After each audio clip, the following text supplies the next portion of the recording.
Welcome to Lost to the Nails, episode 11. We are talking narrative events today. As always, we have Eric. Hey, folks. Fresh in from Nairobi, I might say, correct?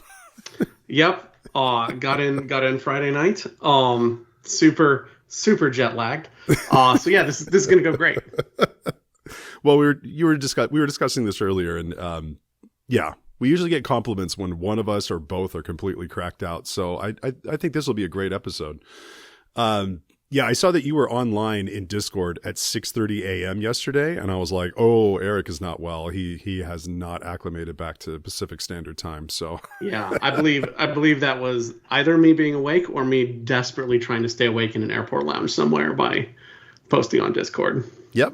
Either way, if I'm online at 6 a.m., something's gone horribly wrong. Yes. Yeah.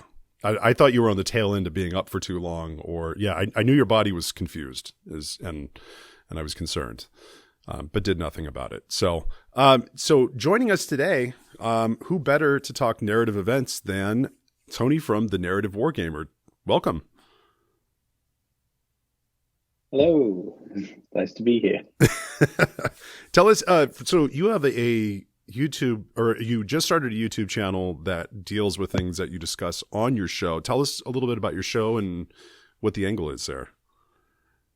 Yeah, absolutely. So I host the Narrative Wargamer podcast, and as you mentioned, we've recently, in the past couple of months, just sort of expanded into YouTube content as well. So it's also just Narrative Wargamer on YouTube. And yeah, basically, we are a 40k channel focused on fun and narrative gameplay. So it's basically, we advocate for and basically champion the whole narrative side of the game as, you know, basically be a really accessible other way to play 40k that, and, you know, a lot of people may not play, and half the time it's only because they don't really know about it. Yeah, just because there isn't much exposure to it, and instead being signposted into the more traditional match play environments when they come into the hobby. We just like to discuss and, you know, present the other side of the game that is out there. So the podcast has been running for about 3 years now. It was originally inspired by the original Vigilus campaign supplements and releases. So the Vigilus, Defiant, and the Blaze series back in sort of 2017, I think that would have been. Yeah. 2017, 2018.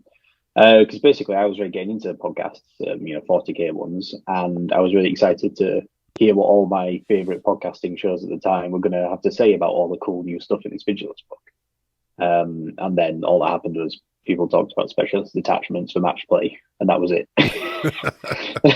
and there was no discussion about like the campaign systems or all the other really cool stuff in there. Like, you know, they had like Warzone rules, theater of war stuff, what they called battle zones at the time, and so on. And I was so psyched to listen to what people had to say about all this cool, you know, gameplay mechanic stuff that was in there. Yeah.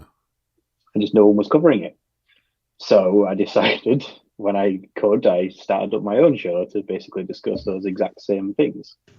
So fast forward 3 years later, and we've sort of recently just hit episode 50 of the podcast. We've been discussing all of the like Warzone books that came out over the last year to 18 months, all the Crusade mission packs that came out, because we do talk about Crusade a fair bit as well.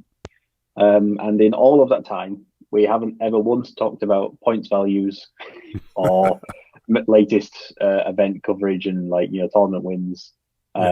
We haven't even really done the codex supplements within the war zones, because instead we talked about things like the campaign systems, the armies of renown, the legendary missions that are in there, because like missions in particular are like a favorite of mine.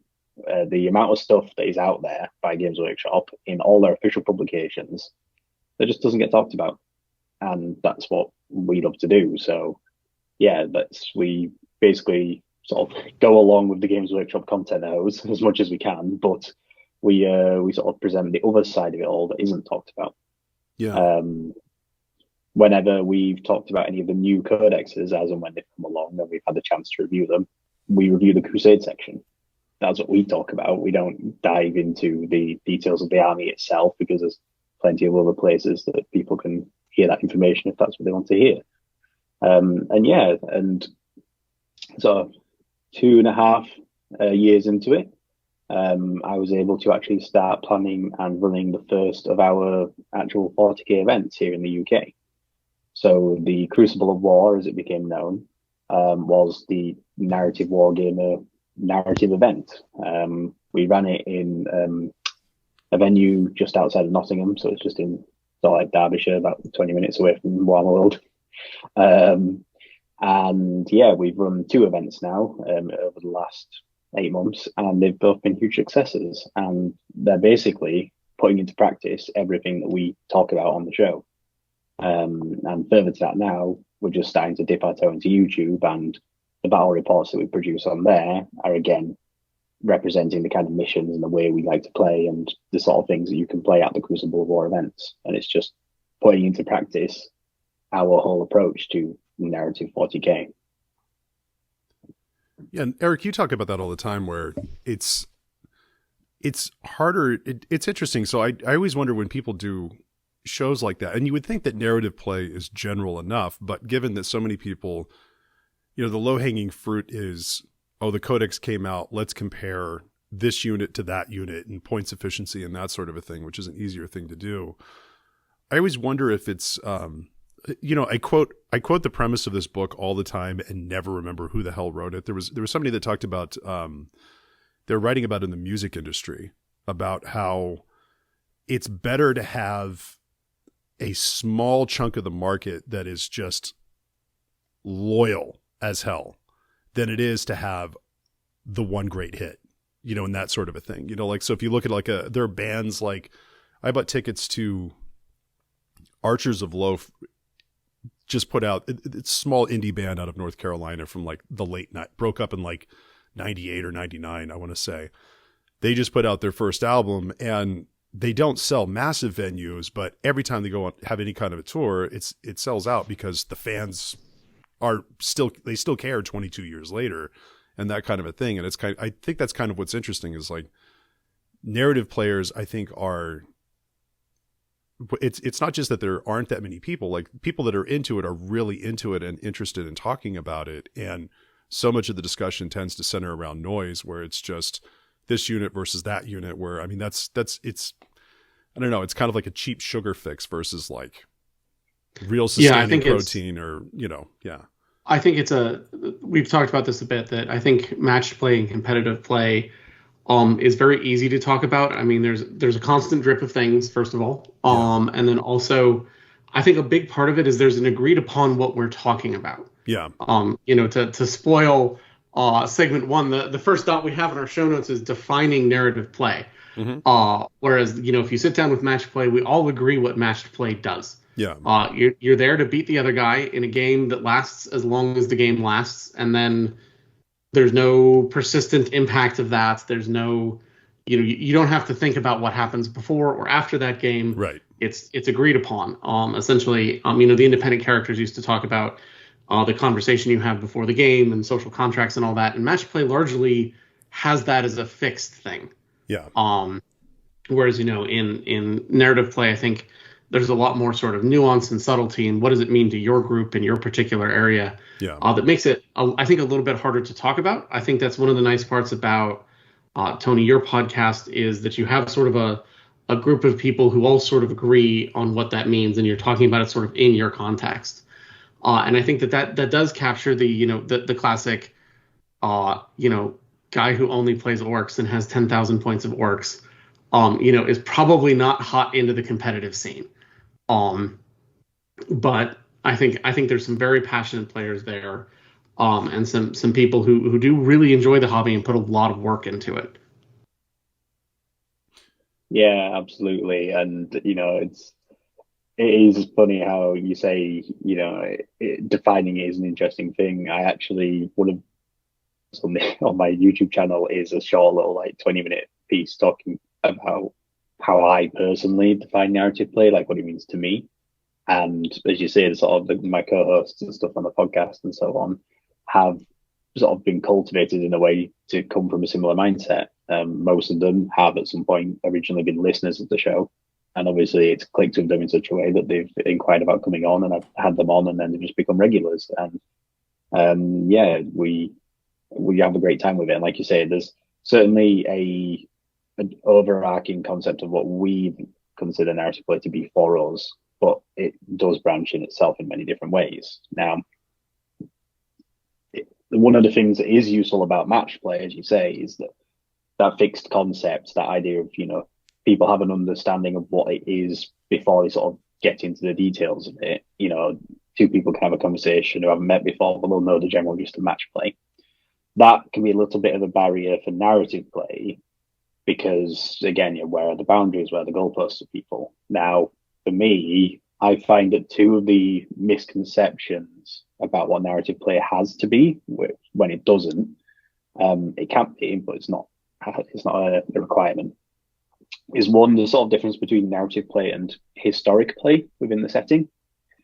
Just because it's narrative play doesn't mean you have to be recreating events from the lore. Right. Like, it doesn't always have to be the Battle for Armageddon or the devastation of Baal or, the Siege of Fang or whatever. It can just be a pick up game between two players, but it is still going to be a narrative game between whatever, armies and game you play on the day. And then secondly, that to be a narrative game involves a lot of personal creative work, like having to create your own scenarios and special rules and how you're going to go about making it a narrative mission.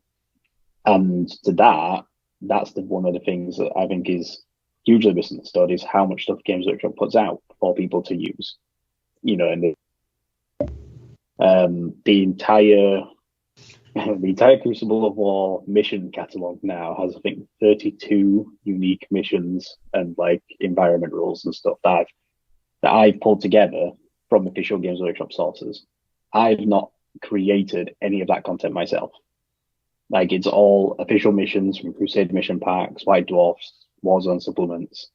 It's all theaters of war to represent, Death World jungles, Ice World avalanches, fighting underwater, all sorts of stuff. But it's, again, all pulled from official publication sources from Games Workshop.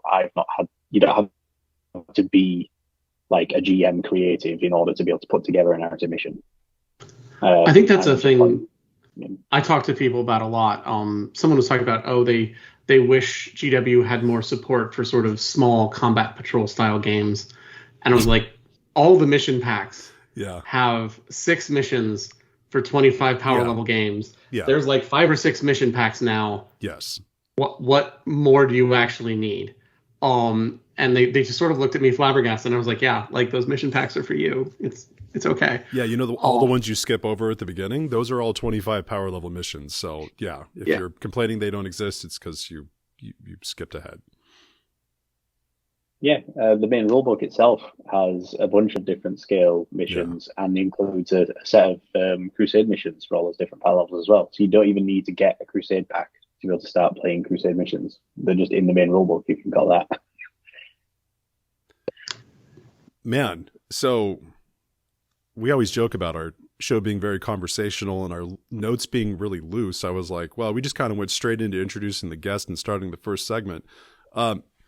My ADHD nails are ticking right now, so I have to go back really quick because I haven't been able to talk to anybody who gives. I mean, I've been able to talk to my wife since then, and my wife does not care about 40K at all. So I have not been able to talk World Eaters with anybody since they revealed units. I just want to do that really quick before we jump into our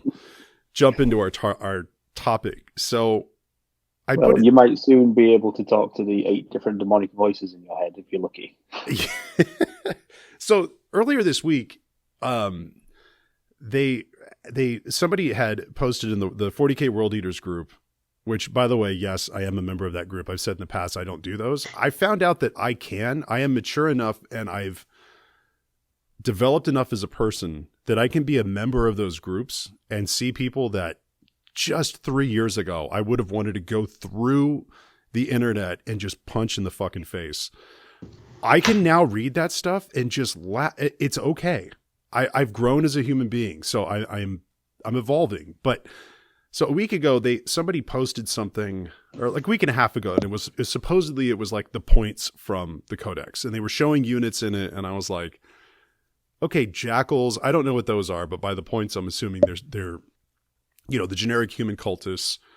Berserkers are berserkers. They'd already shown the one of the HQs that's on a juggernaut. Then there was like a chaos lord on a juggernaut, and you're like, well, that's not very imaginative. I'm sure that's just the same kit with a different head and arm or something.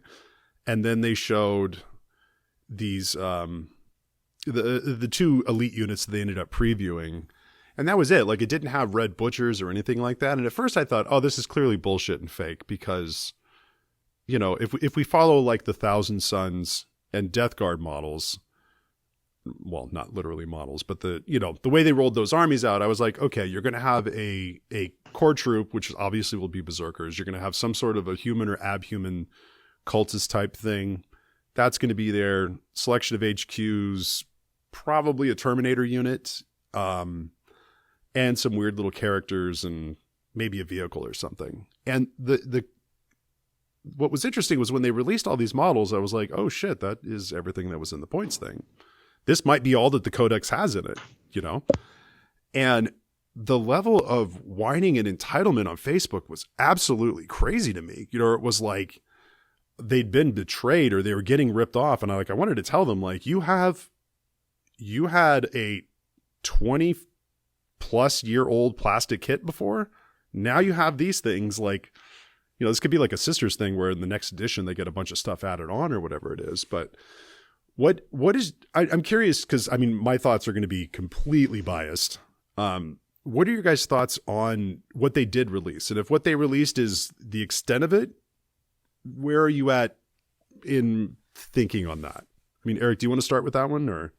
Sure, I'll go ahead and start. So, as someone who doesn't particularly care about chaos at all, I knew this would be short. I actually really liked it. I thought the sort of humans were great.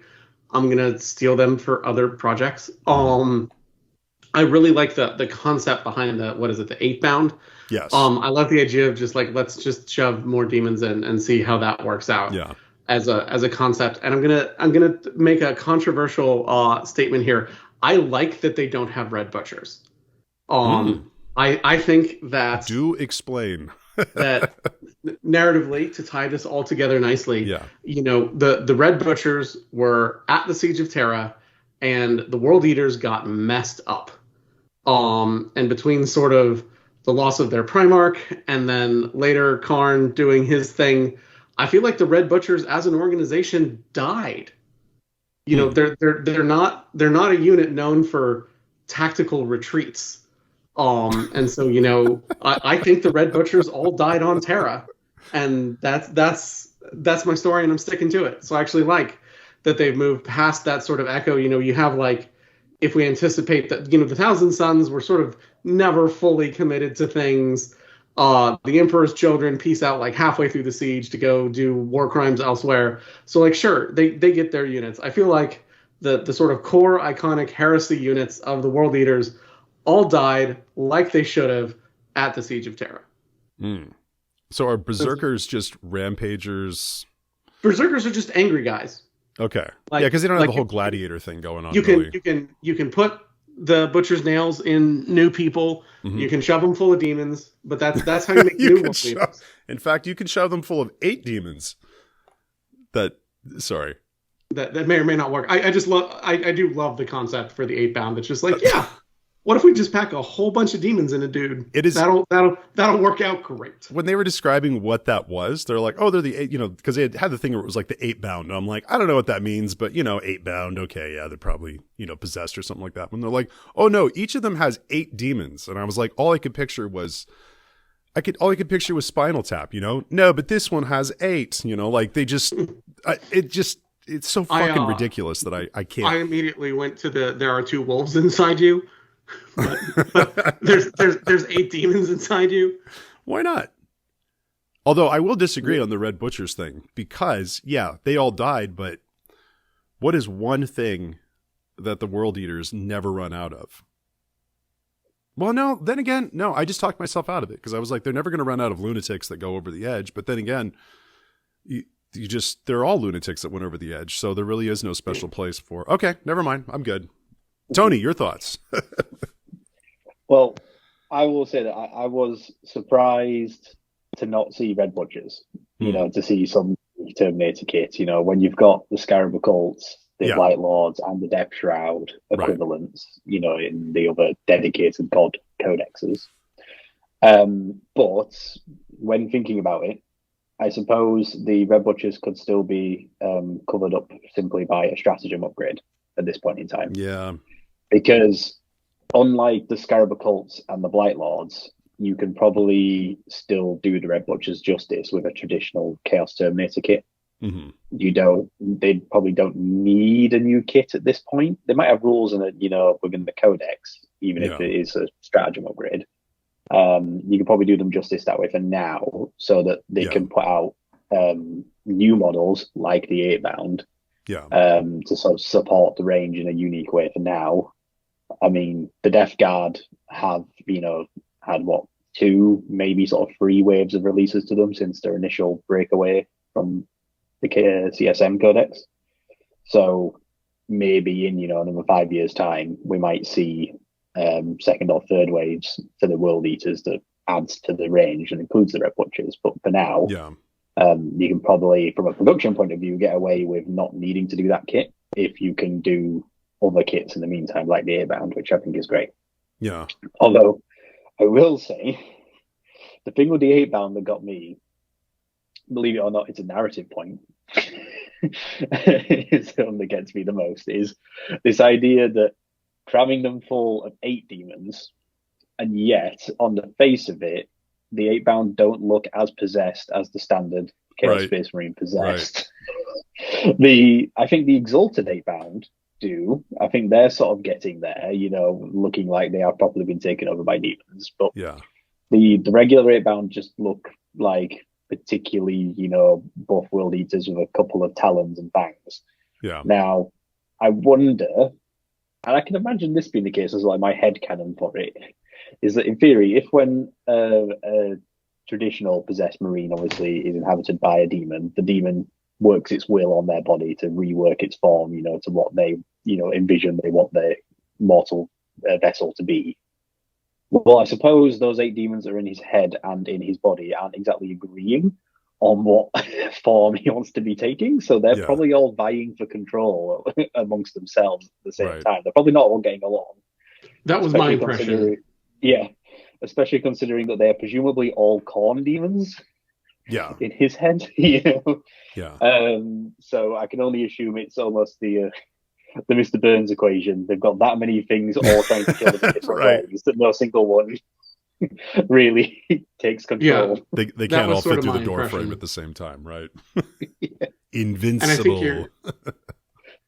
And I think you're right, Tony. I mean, when it comes down to Games Workshop is a model company, and they're here to sell toy soldiers.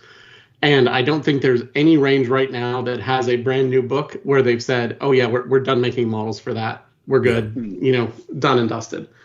And so I cannot see if the whole, faction specific books for Chaos work out the way they seem to be working out, that we will never see another new World Eaters model again, and this is it. Like that's just not how GW works. Yeah. And so I think the idea that, but Brian, to your point, I think having the Berserker kit updated, a bunch of new units, and your Primarch, the enormous plastic demon. Shut the fuck up and just celebrate yourself. Yeah, exactly. Yeah. That's about ultimately that I'm in, and what helps also is just that, I mean, as far as 40K goes, I'm really excited about these boarding supplements they're going to do, the 1, 2, and 3, whatever the deal is. Angron's in the second one. Cool. Gives me time to paint stuff for that. But it's like, when the new World Eaters come out, I mean, I have a big Chaos army. And as far as like adding, I can just focus on the new hotness for some 500 point list for boarding actions. And I mean, what World Eater player doesn't like a good boarding action? So there's all kinds of fun play for that. And I think also for, if we're expecting, 10th edition, if we're on a 3-year cycle, we're expecting that this summer. I think it'll be great. There's some events that I want to try to run this summer, and, you could do some, a round of Battlefleet Gothic and then play out some boarding actions on that, and like try to do the whole, like, hit the holy trinity of of cool shit, a little Space Hulk, a little Battlefleet Gothic, and then something else. And yeah, it's just it's good. And I do love, if you're complaining that they don't have a specific Red Butcher's kit and it's just a stratagem. Well, you still get the rules you wanted. You're going to have enough bits left over from all of these kits in order to make something that looks like what a Red Butcher kit would look like anyways. So I mean, World Eater should just be a bunch of cobbled together shit that they've just kind of grabbed and bolted on to get through whatever. And, you know, if you just have enough bare left arms or right arms to flex, you're golden. It's fine. Yeah, I assume an actual Red Butcher in the future will be presumably is it Tartarus pattern armor? With bare arms wielding some kind of giant eviscerator. Yeah. That tracks. What I assume it'll be. Yeah. I'd be down. Yeah. Which I have to say, I do actually like the number of chain swords that have been included in the new model range, as opposed to just going axes all the time. Yeah. I'm kind of glad there is some variety of weapon variants. Yeah. I mean, I just, oh my God, I made the mistake of reading.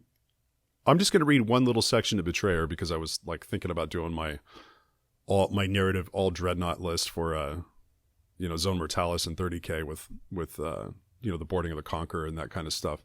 And yeah, I just ended up reading the damn book all over again, and I just finished up the scene where Gilliman is almost taken out by Angron with frickin' chain swords. So it's like they axe, sword, whatever, it doesn't matter. It cuts good. Bleed. I'll use it. Yeah, it's good. It's good. It doesn't cut good. They'll still use it. Yeah, then it bashes good, and that'll do too. Yeah, as long as the blood. Although flows. Brian, you know that it's just a Zone Mortalis army is the great lie of our time. Oh, always. But see, it would get it bolted onto an existing massive 30K army anyway. So there you go. It's fine. It's fine. It's when I lie and tell myself I'm going to do a different Legion, and that's no. You always come home.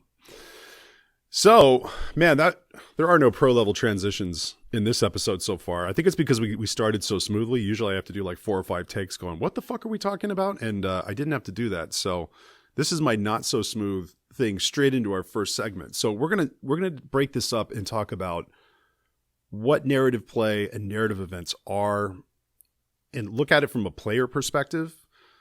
In the middle, I am doing an interview with Anthony from the Gothamos Gaming Group in Northern California that just ran a Titanicus event that I went to last weekend and had a blast at. We'll talk about Titanicus events specifically for this sort of thing, and also Anthony's decades of experience running these things, which was really obvious when I was there. And then in the third segment here that we'll come back into with Tony here is have talking about actually running them, because there are very specific things you want to do and make sure, you're not getting too cute. It's not too boring, and that you kind of know what you're getting into when you make them. So to start out this first one, I mean, we kind of started touching on this on what, if you're going to say narrative events, you need to define narrative play. And Tony, you mentioned you had that video. You said it was like 20 minutes. I think it's actually like 27. I watched it the other day.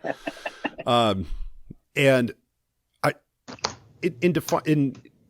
it's important to define what we mean by narrative play. So what I want to throw out before we go into this, and this has always been me, I make armies that when I play Jakari, my army, when people play against it, they're like, oh, that is a Jakari army. Like, it doesn't, I consider myself a narrative player, but I'm not one of those hard narrative players. Like I haven't named my commander's chainsword or, any of this nonsense, right? Like I don't name all of my characters. I don't do all these things.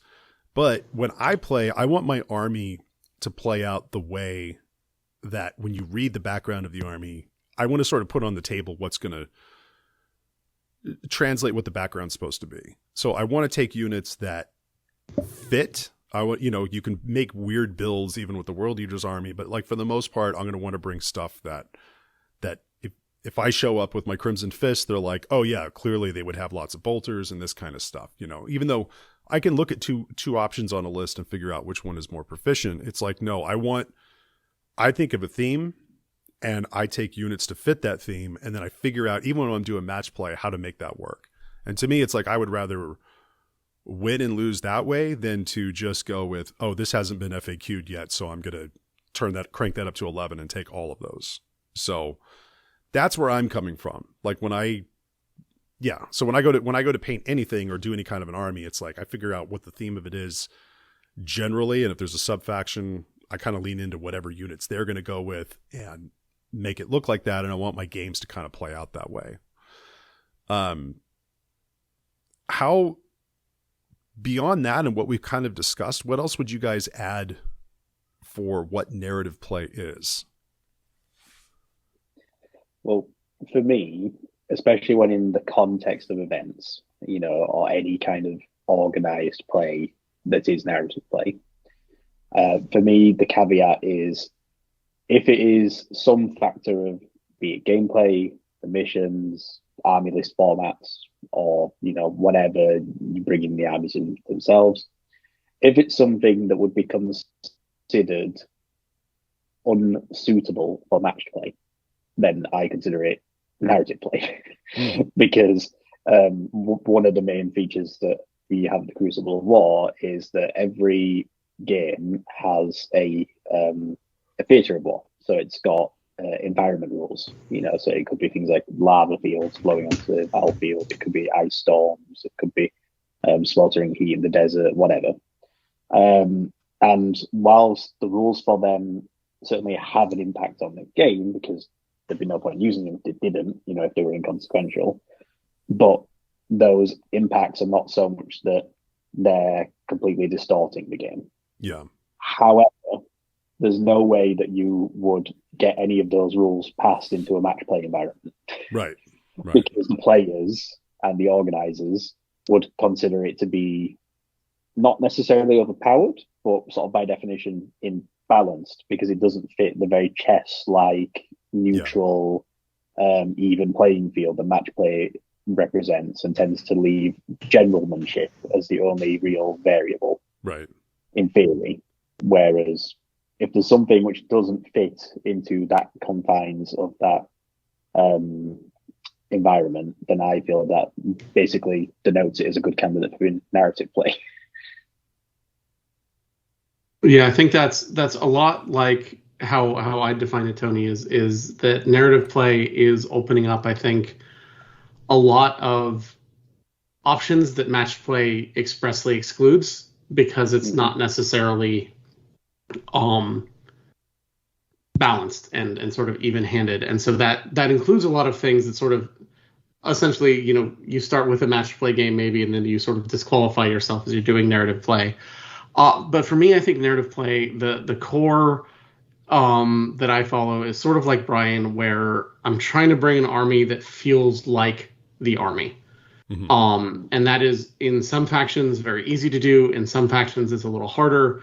Whether or not you're restrictive or not is really interesting. I have sort of issues doing that with the sisters versus I find it very easy to do with my Eldar. So I think it's that. And then I also find, from a decision-making standpoint, yes, narrative play often has a but that's cool. Yep. I'm going to use a heresy example because that's what I've been playing recently. Even when my guy isn't obligated to challenge his opponent, I'm gonna challenge because, like, I'm playing Imperial Fists. Right. That's what I'm gonna do. Yeah. And so I think that's a lot of it is classically, like, I should hang back, but I'm playing World Leaders. Yeah. Let's all hide behind a fortification for a turn is not the way. Right. And so I think that's a lot of it is occasionally making those decisions where you're like, but I don't want to do that. Or we're laying out the board, you go, what would be really cool is if there was this thing in the middle of the map. Right.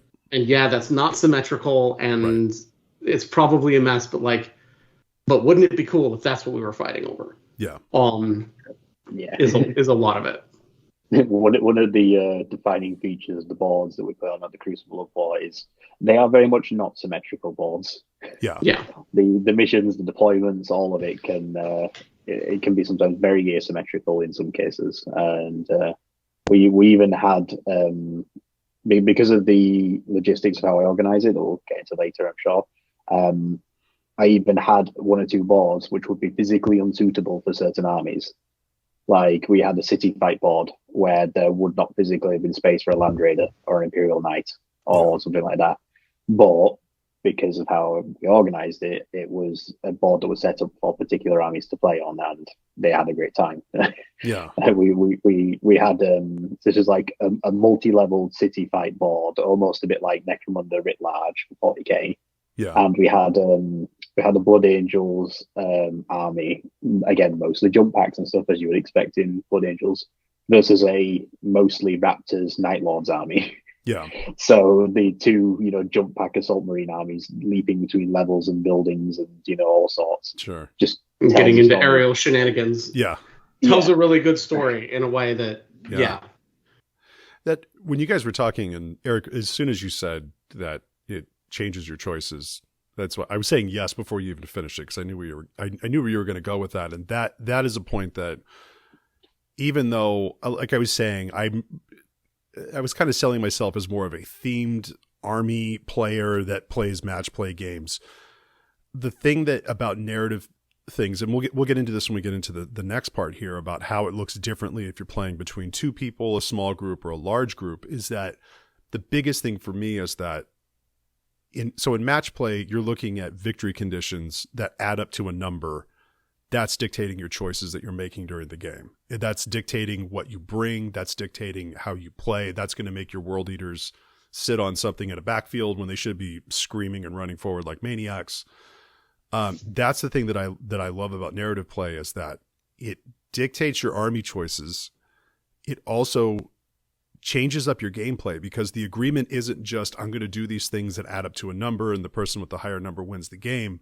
Winning and losing, you don't want to lose your games, but winning, you can lose and still play a part in a larger story or something along those lines. And so it gives you the opportunity where, okay, yeah, I understand it would be advantageous for me to sit on this, but these world eaters could charge and try to take down that wounded character that's around the corner of the building, because it's exactly what they would fucking do.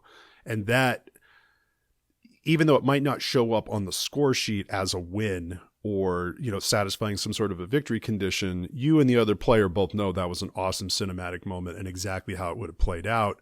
When you go to play if you're playing against one person, you go to play against them, that's going to get factored into the story, or factored into what kind of a mission you go to play. So it's like, even though you're still playing with mechanics that are within match play, you aren't restricted just by win-loss and there's a score. You actually get to do those things. And I would rather tie or lose a game doing those sorts of things and being able to walk away with it, because I think both players have a little more fun, and the win-loss thing becomes a lot more secondary, or, actually just gets shoved down the line a lot more, because it's all about the experience of it and having your little plastic toy soldiers do the things that the stories about them say. Yeah. It's funny that you mentioned that, because at the Crucible of War, we don't track win-loss results from round to round. They have no bearing on the event of the day. So we don't know who won the most games by the most points and stuff like that, because it's not an important factor. We don't have an award or an accolade for best general. Right. We have plenty for other things, and it really takes the pressure off people playing their games, because they don't feel a need to win. Yeah. They're just there for a good time and to create cinematic moments and tell great stories. Yeah. And the experience is totally different for the players. Like, both people, I think, tend to enjoy the game more than if it's a binary, you either won or you didn't win. Like there's this great whole other ground that replaces that. And so I have in the notes here that talking about how narrative play works with two players versus small group versus event size. So two players, you're playing with, a friend, they have an army, you have an army. Maybe you're playing an Imperial faction and you own, Astra Militarum and Space Marines, and you can switch stuff out, and the other person has a Gene Stealer cult. How does that look different versus doing it within a group for you guys? Because, two armies, you can come up with whatever story for why they're fighting each other, versus if this is like orcs versus the Imperium, why in the hell are the Grey Knights suddenly there? Like, you have to really kind of stretch that thing to get there. And the G3 events that used to happen here in Santa Cruz, there were some players that would get pissed. They're like, why can't I bring my Grey Knights? And they're like, because this is orcs versus the Imperium. Well, they are in the Imperium. It's like, well, how many of the orcs are demonic? None. Well, the Grey Knights aren't showing up. Like you can try to like do some mental gymnastics to say, well, they were in transit and got a message, and thought, why not stop by and do a thing? But, it kind of ruins it if you do that. So for you guys, I don't know, does that really complicate it, or how do you guys work that in when you're doing narrative stuff? Narrative stuff. I like how I just phrased that. just do narrative. Yeah. Stuff. When you're doing your little narrative thing, how do you do that? That was kind of a Larry King narrative play. Your thoughts. Sorry. Tony, you want to go first for this one? Yeah, sure. So I think the problem you were just talking about with the factions involved is an issue for the sort of larger event scale stuff. Mm-hmm. Because I think the smaller, like 2-player campaign, I think one of the things that's really great for is creating dedicated grudges between units and characters. Even if you've got 2 players who both have 10,000 point collections, and they play 2,000 point games each, round of their campaign, you're still going to remember when the Death Company unit is responsible for things it did 3 games ago. Yep. Against your I don't know, your boys or whatever, like they went through 3 units of 30 in 1 game or something, something ridiculous like that. You're always going to remember that, and then you'll be gunning for that Death Company unit every time you see them on the table from then on. Oh yeah. It gives you the opportunity to take things like the lone survivor of this intercessor squad did something heroic 1 game. Well, next game he's now a lieutenant. You carry over the character's name and story and become a lieutenant. Maybe by the end of the campaign they're a captain, and so on. That sort of thing is a lot easier to dig into, especially with things like the battle scars as well, and the relics and upgrades and stuff, because again they can be related more to the specific cinematic moments that resulted in them achieving something cool or dying horrendously. And I think, it's a perfect opportunity to do things like model actual trophies on your models that match your opponent's army if it's your best friend or the person you play most regularly. So you can get really, really granular with like 2-player stuff. Whereas when you scale it up to sort of like event-based things, it becomes more about the personal journey of the player and like the narrative challenges they meet along the way, because whichever orc, Grey Knight army or whatever they play in the first round, they're probably not going to see that same player and same opponent again in the event, regardless of if it's a 1-day, 2-day, 3-day, or whatever. Right. If you're looking at a full event scale with 20, 30 plus players, then that's probably going to be more about the individual's journey as opposed to how they interact with the range of opponents they play against. If you're looking at something a bit more mid-level, where it's, say, a local gaming club and you're doing like a round robin, so you're going to play all 4 of the non-Imperial players every round. So every month you will play each one of them once. Right. Then that one is sort of an interesting midpoint, because you will encounter the same Grey Knight army 2-3 times over 3 months. But that's probably done well in an escalation situation. So rather than encountering the exact same Grey Knight army that you encountered last time, it'll be the same player with their collection of Grey Knights, but it will have expanded. It'll be now 1,000 points, or it'll be 1,500. Yeah. And you'll recognize the heroes. So you might have that little thing of like, oh, I remember last month when, the Grandmaster killed my Grey Demon. Well, this month he's back for vengeance. Right. And maybe he's brought a Crusade Relic Axe where even if you kill him, he bursts into another Bloodthirster and has another go.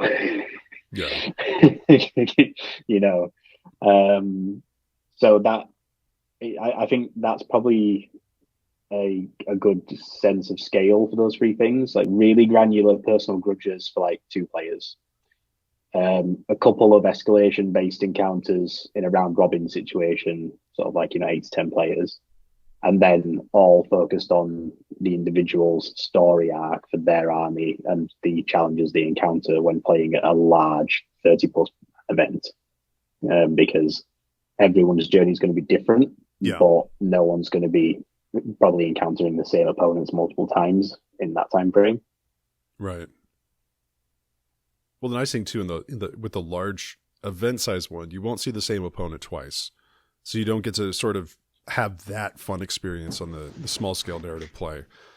But even in a loss, so sometimes some events, like the one that I was at, we actually did tally up the score, but we were tallying up the score of all the loyalist and traitor sides. And then so that way it's like, even if you're losing, you're still trying to lose by less, kind of a thing. Yeah. But even then, it was also the guys that were there. They were just like, no, you should totally charge this thing. And I'm like, you're absolutely right. I should charge this, But yeah. So you can contribute to a larger picture, which is kind of fun. That it sort of develops that like team experience then, instead of just, oh, well, I just shit the sheets over here. Like, this is a problem. You can try to pull it out and keep your head in the game just to lessen the impact that it has on the if there are effects that carry over for the next round or whatever.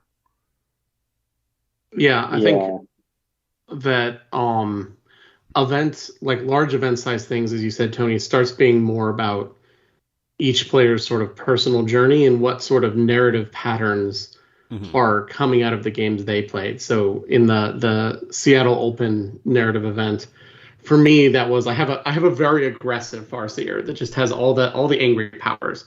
And because of the way sort of the missions they were doing worked and everything, she just went like hog wild over the course of 6 games. Yeah. And so that was the narrative of this is the ascension of magical princess space bullets.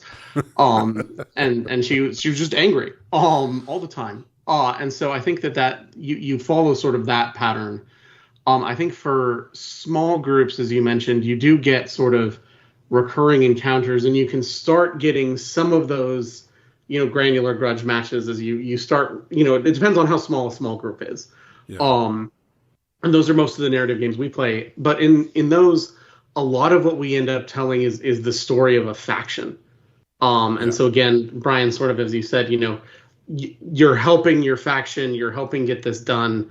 But like the fact that you lost a game doesn't mean like, okay, Brian's at the bottom of the rankings this week. Right. We don't really keep track of that. And then for 2-player games, we have actually 2 guys currently working through one of the newer one set on Vigilus. That is a 2-player campaign. There's an Imperial player and a Chaos player, and they're just working through it. And they're building grudges. They've got, the unit the other guy's terrified of, and vice versa, Bladeguard versus Possessed and things like that. And so I think there's room to make those really detailed stories.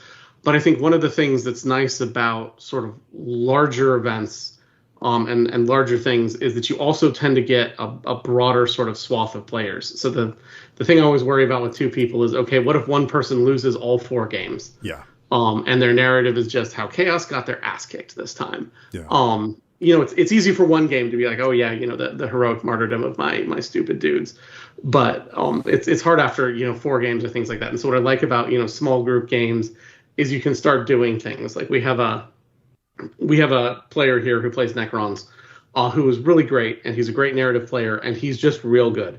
And his Necrons have been sort of running wild, and so I've started giving out stratagems left and right that only target Necrons. So now, like, every Imperial player gets like a free flyby per turn of a Marauder Destroyer, trying desperately to kill the Necrons, and it's not taking. But I think you can do things like that in these small group settings, and I think that's sort of one of the things that I think sort of highlights for me is as you get bigger, you need someone guiding the narrative a little bit more. And you can't rely on sort of the, my brother and I used to play campaigns where we'd sit down in a weekend and we'd play 3 games, and the narrative would just sort of emerge from that, and you'd be like, okay, this is how this story went. As you get bigger and bigger groups, I think you need someone shepherding them more and more. Yeah, I suppose that is the other main thing, really, when getting to the larger event scale stuff, is starting to look at your Grand Alliance, systems. Be it things like, Imperium, Chaos, Xenos, or whether it's something more nebulous like Defenders, Attackers, Raiders, and people can have their various reasons for being aligned with each faction. And then within that, you either have like a team captain, or sort of leader for that faction. And from round to round, depending on how a grand faction performs, they will get to pick some like faction-wide bonus for the next round. And that could be like a vote taken by the team, or it could then be one like put forward by the team captain as what their pick is from a pool of rewards. Right. Yeah. There's a couple of examples, again, from the last sort of 2 years, really, where there was like one of the Flashpoint series has a Grand Alliance system and like rewards that are picked on the top rank picks first, then the second rank faction picks second, and so on. Technically, everyone gets a reward, but you get like a position, a pecking order. You need to pick what you want. And similar stuff. The more recent Wars and Books also had a similar thing where if runners a group campaign at the end of each cycle of the campaign, depending on what kind of victories you had, your faction gains a small bonus, into the next round. But what has been good with these systems recently is they've also often included either sort of internal balancing or like underdog mechanics. So it's not always a case of the rich get richer. Because, if one alliance won one round and their reward is to get a bonus that only they get next round, well, is that going to be the thing that edges them into constantly just keep winning each round each time? But when you get into the nuance of it, there are some good resources out there that say sort of really break it down. Yeah. Yeah, let's get into that part for the sort of organizing events thing, because I know, Eric, you always have like a handicapping system or something to throw in there, for, and people are just getting, there might be somebody who's getting smashed to keep them feeling relevant and in the game. So as far as if you are a player that is attending one of these events and you haven't been to one before, Eric, I'll start with you. What advice would you give somebody who's never done this before? They're narrative curious and they want to dip their toes in and they sign up for an event, although not whatever the New Mexico one was. I remember I looked at that one. I was like, that sounds awesome. I've never been to New Mexico. That could be kind of cool. And then I was like, and it's about $1,500. That's a mortgage payment. Yep. Yeah, I was like, it's about $1,500. And I looked over at my children and I was like, that's before I eat or hop on a plane. So I'm not going to that one. But if you're going to like a narrative event, local or one of these bigger ones that get put on, like at LVO or something like that, what would you recommend for a first time narrative player? And again, Eric, I'll start with you. How do they need to prepare for that? What would you have them? What should they expect? What would be best for them to try out on their end? Yeah, I think that's a really good question. I think the two things for me are a lot of the advice you get for going to events applies to narrative events. So like hydrate. Like you are still talking about playing a bunch of games of 40K. Yeah. Whether they're narrative or not. But for specific narrative events, one of the things that I heard mentioned at the Seattle GT, which I think is a little bit true, but also something that I'd really like to see change, is narrative events are tournaments for people who are bad at 40K. And there is an aspect of that. Sure. And so for me, in my mind, the preparation should be know your army. Yes. Know your army's rules, Yes. Things like that. Your first game of 40K should probably not be at an event, whether it's competitive or narrative. So, know those things, know your army's rules, have an idea of what stratagems you're using, things like that to sort of get you along. And then I think the expectations for sort of how that plays is that it's a friendlier environment.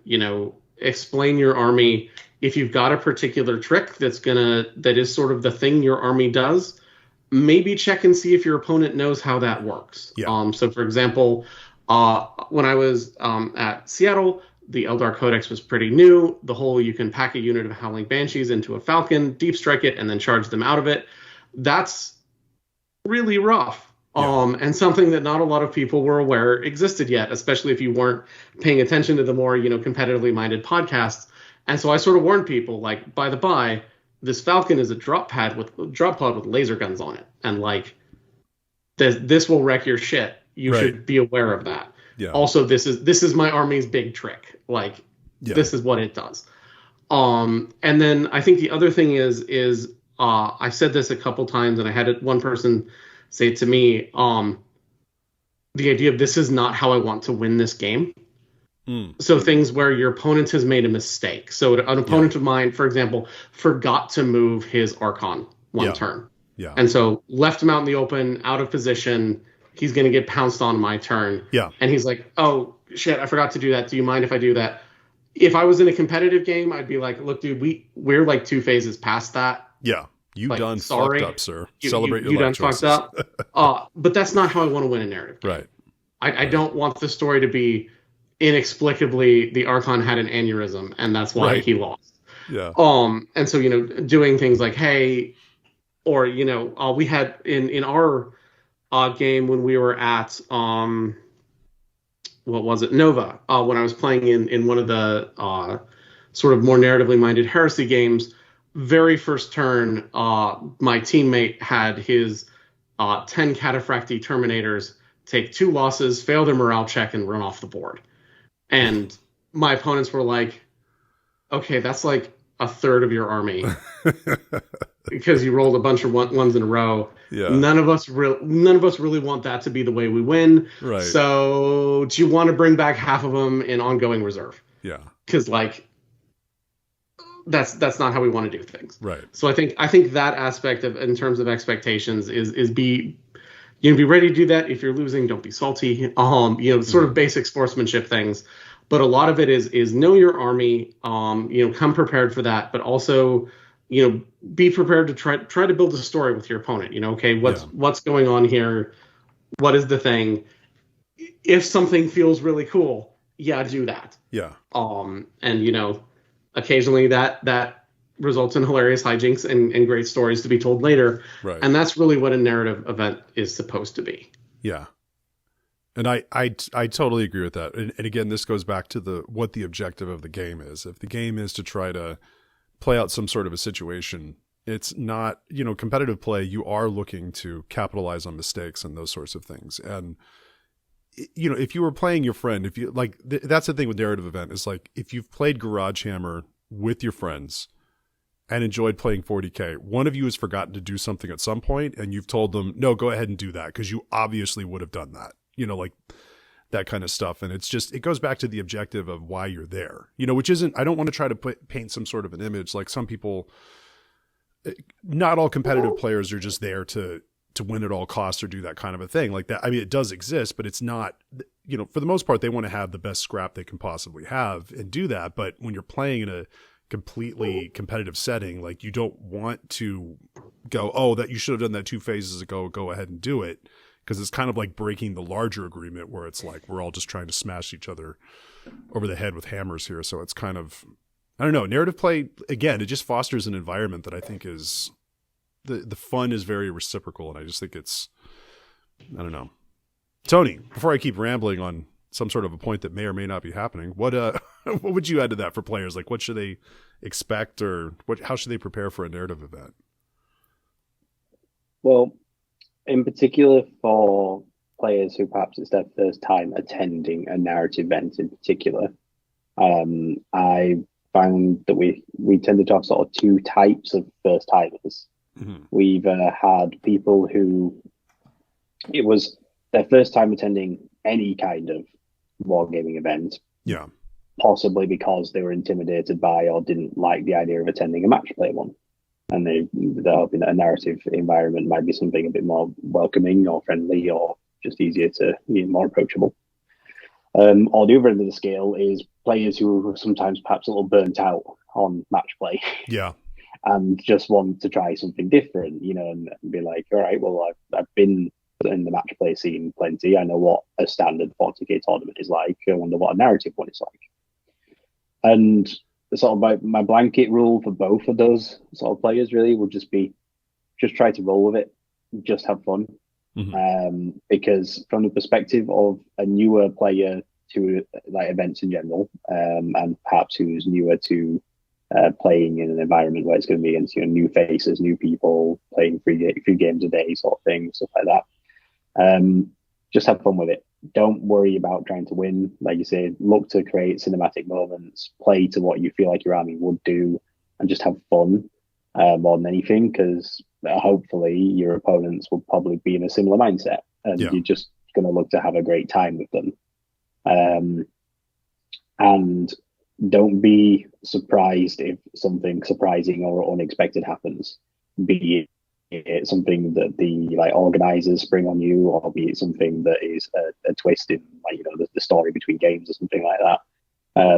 Just lean into it and just have fun. Yeah. And then more specifically for the sort of experienced match play players who are looking to try out a narrative event, is that, to all Eric's points about thinking about how do you want to win, mm-hmm. Is that how you want to win? Is that how you would play in a tense competitive match play environment versus something that's just more fun? Obviously bear that in mind. Maybe don't bring the most over the top face beating list. Chances are the event organizers will obviously probably still have list registration and may not necessarily veto what you're planning to bring, but may at times have some suggestions on just how to tweak it slightly if it's something a bit OTT. But also, with that being said, one thing that I think is important to remember is that just because it's narrative play doesn't necessarily mean it's going to be easy or easier than match play, for example, or less tactically nuanced.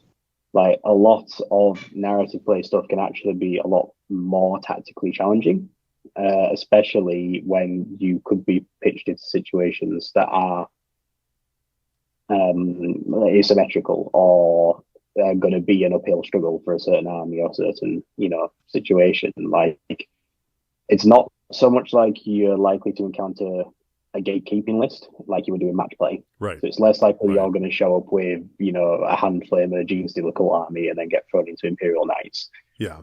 And just go, oh well, I was never going to win that game because of the armies involved. Yeah. But if you end up in a mission where it's a frontal assault on some sort of stronghold, and you probably are gonna be the brunt of the cannon fodder, for example, right? Like, you are going to get used to that idea that it might not be a straightforward game. It might be a challenge. It might be hard and difficult, and that's okay, because just run with it. Just have fun with it. Turn it into your own level of fun, and the outcome might not even be as difficult as you think it's going to be. I'm sure there's plenty of 40k games where people feel like they're on the real back foot, turns 1, turn 2, and then suddenly the game turns around. And equally, again, don't be surprised if the organizers or the mission throws something into the mix which is out of your control, and you just have to deal with it.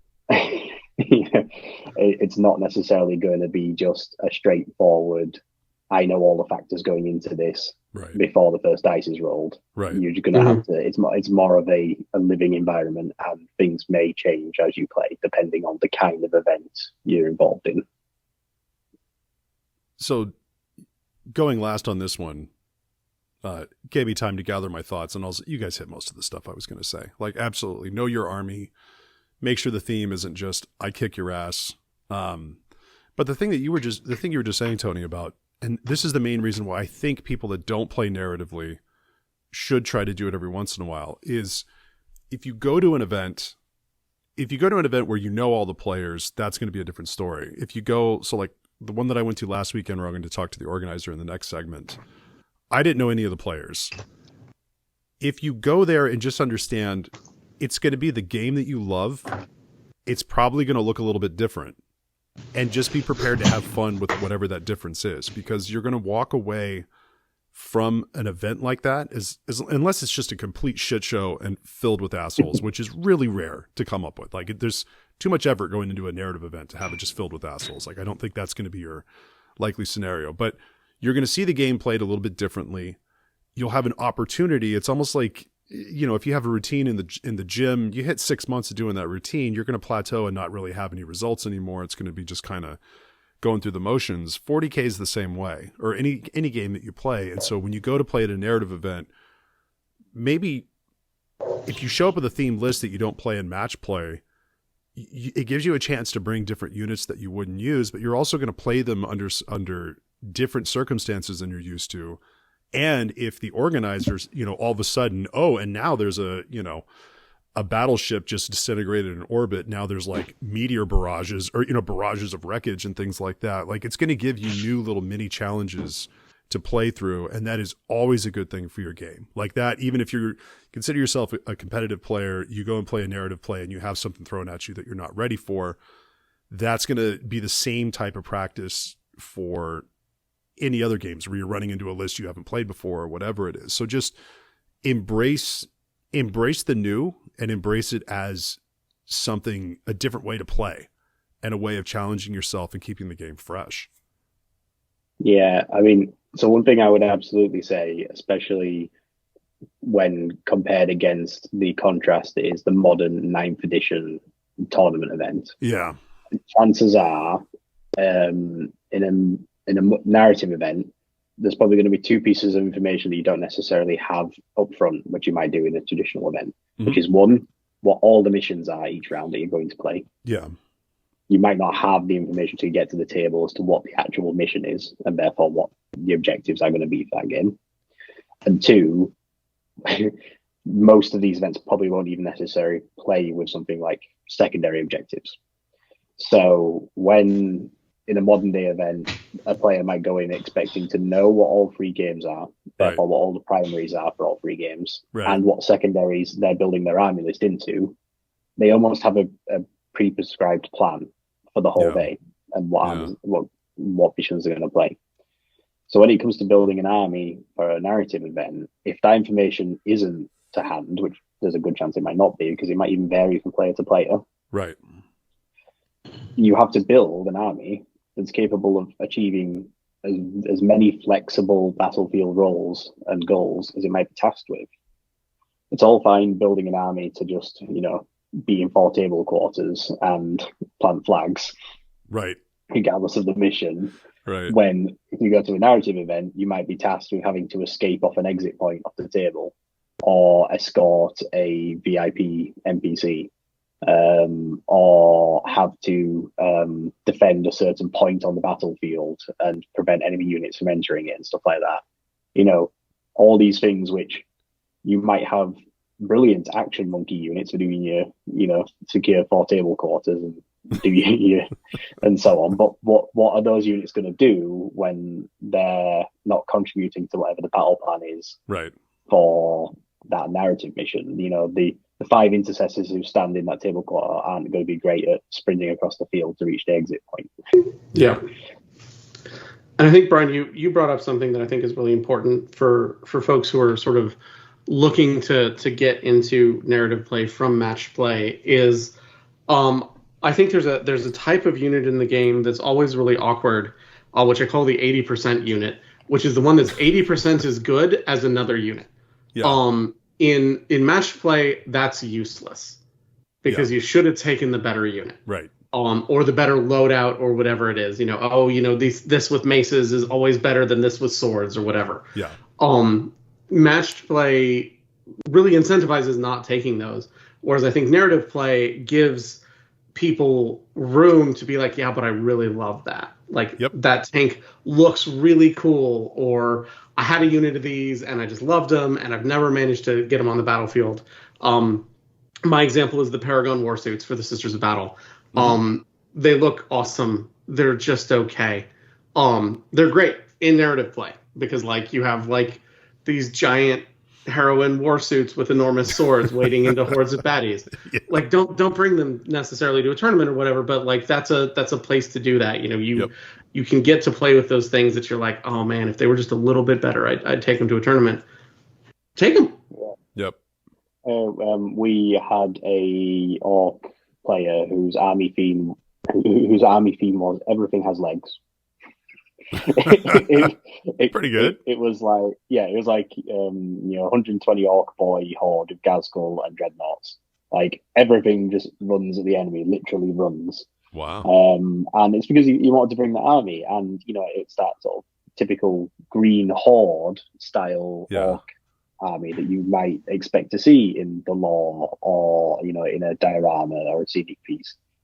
And bringing just 120 orc boys and some dreadnoughts is probably not the best thing for a match play environment because of how scoring works and the interactivity that people can have with those units and so on. But he had a ton of fun at our event because he had a bunch of great missions to play with. Like one of them, his army was he had both shot table edges were his deployment zones, and the enemy was deployed in a center line in the middle of the table. So having the orc horde crashing in from both directions was just a really cinematic. I imagine is a little bit stressful for the opponent and incredibly cinematic of okay, this is the last stand. Yeah. Wow. Yeah, it was great. So yeah, like you say, bring stuff that you might not otherwise normally take. I mean, one of the small point with our particular event is we did actually use power level for army list building as opposed to points, and we've had no issues with imbalances between armies. It's not come up. We've run 2 events now, and at no point do we feel like anyone's had an army which clearly was just going to outclass the opponent. Like you could have looked at the armies on the table and not known we were using power level. You could probably have just assumed these were match point, army lists. Yeah. Except for the fun fact that it opens up all the options for all the fun toys that people might not normally bring in match play because they're not point sufficient. Like we had a sisters player who she had 6 units of 5 sisters as like the core of her troop choices, but it meant that every single unit got to bring its cherub and its reliquary because you wouldn't normally bother doing that in points value situations. Right. And she was having a ton of fun because she said, like, I've built and painted these models and I've never yet actually played them in a game because they've never been worth bringing points for. Yep. But having access to them in power level's fun, and she really enjoyed being able to actually use those rules for the first time ever and not feel like she was shooting herself in the foot, for doing it. Right. Damn. Sorry. I just spaced out thinking, I was like, oh man, that makes me want to go paint this unit or that unit. And I need to stay on target because I'm my Furians are getting real close to being real good where they're at. Well, it was funny how we've recently been making this comparison. How a number of different armies have started getting unit entries which no longer pay for any of their upgrades. Even in match play scenarios, like the Guard, even like Plague Marines and Death Guard and so on.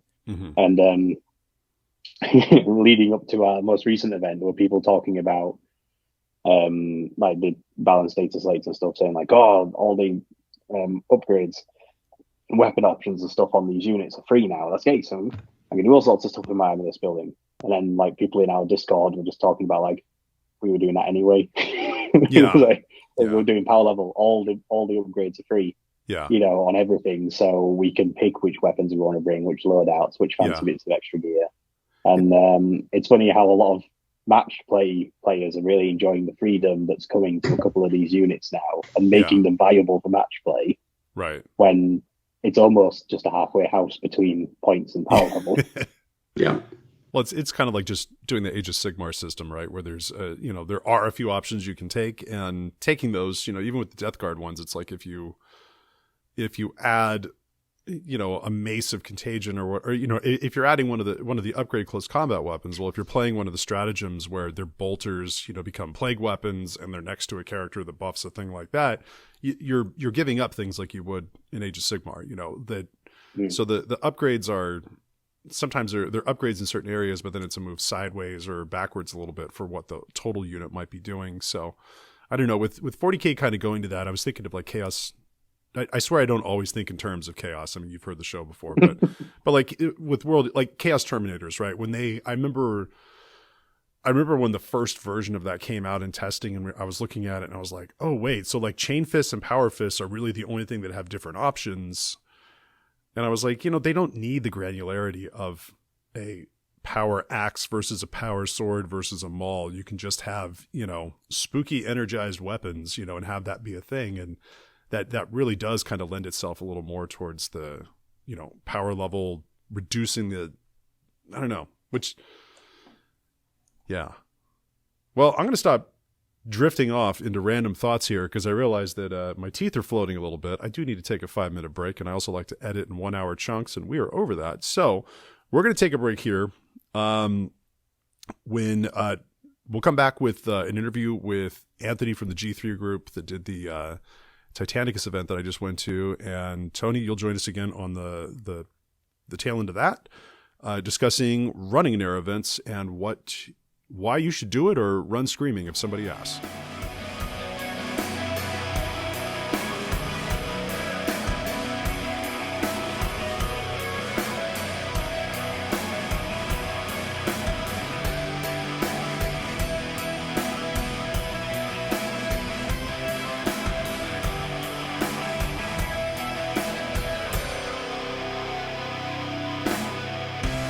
All right, so joining me is the man responsible for, this is going to be a phrasing thing, the great weekend that I had last weekend, playing Titanicus and just having a good time, that we met through transfers of all things. This is Anthony from the Gothamos Heresy group, related directly to the G3 guys that I used to play. Anthony, thanks for coming on. Well, I appreciate you having me. And it's, we're kind of talking beforehand. It's kind of funny how sometimes things just happen organically when some guys get it. Oh, yeah. And for us, it was, be putting out a post there. Hey, anyone have any Fury and Flames? Because my eyes aren't as good as they used to be, and I can't paint them. Yeah.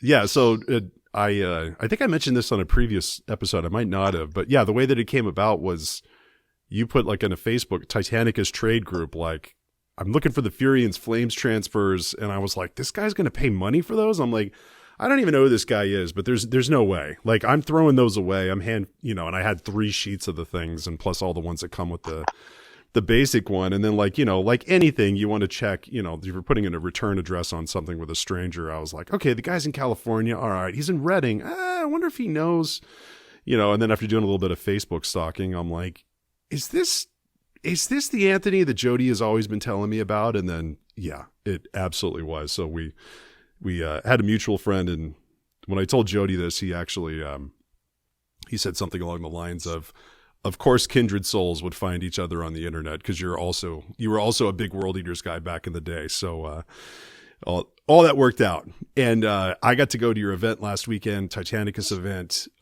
You and the guys, Jody comes out of that tradition for sure. Just a long history of, a couple decades worth of experience. So I wanted to kind of just bring you on to talk about, if we can cover kind of how you got into running events, and we'll get into, we'll sort of bleed through that and the history of that into the event that you just ran and how you approach like doing Titanicus games or events. Because clearly you know what you're doing because that was an awesome experience last weekend. So, so you're up in Reading, northern, for people playing along. That's sort of like the northern end of the Central Valley in California, which runs, a good half of the state at least. How did you kind of get into that narrative angle or like doing running events like that?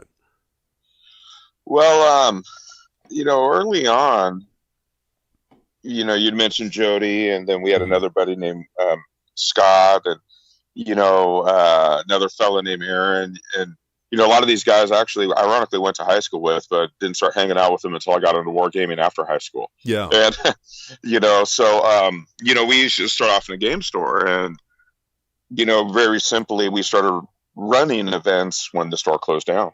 We were still playing. We wanted places to play. We started doing, these little get-togethers and things of that nature.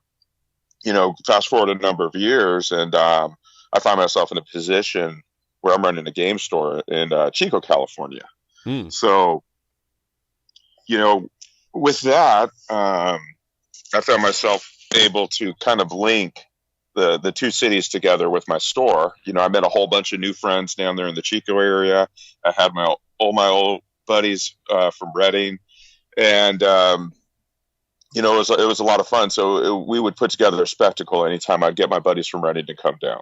And I was always talking about them with my customers and my new friends, and it just organically came into, we started running events. Now, one thing to keep in mind, all of this is happening in the, early 2000s when, we had just had the Worldwide Armageddon campaign. Yeah. Dan Amman is starting to write the Gaunt's Ghost books. It's like a renaissance of like the Black Library novels, because prior to that, you're looking at Space Marine, Deathwing, and Inquisitor. That was it for 40K. Yeah. So, we all of us kind of came along at the same time. All of us were writing stories for our armies. We wanted them to be bigger than they were. And, through that, we started running what we called, the Gothamos Prime War. A war on a planet very reminiscent to Armageddon, and that gaming group in Chico had a long tradition of historical wargaming. So that really influenced a lot of early games. Yeah. Okay, so we want to play the Battle of Gettysburg. Let's set it up. We would set up the table. We'd grab an Osprey book off the shelf. Okay, this is how the battlefield was set up, and we would play that game in 40K. Or obviously Thermopylae, or Band of Brothers comes out around that time. So we're setting up little scenarios. With Lieutenant Winters. And it was a lot of fun.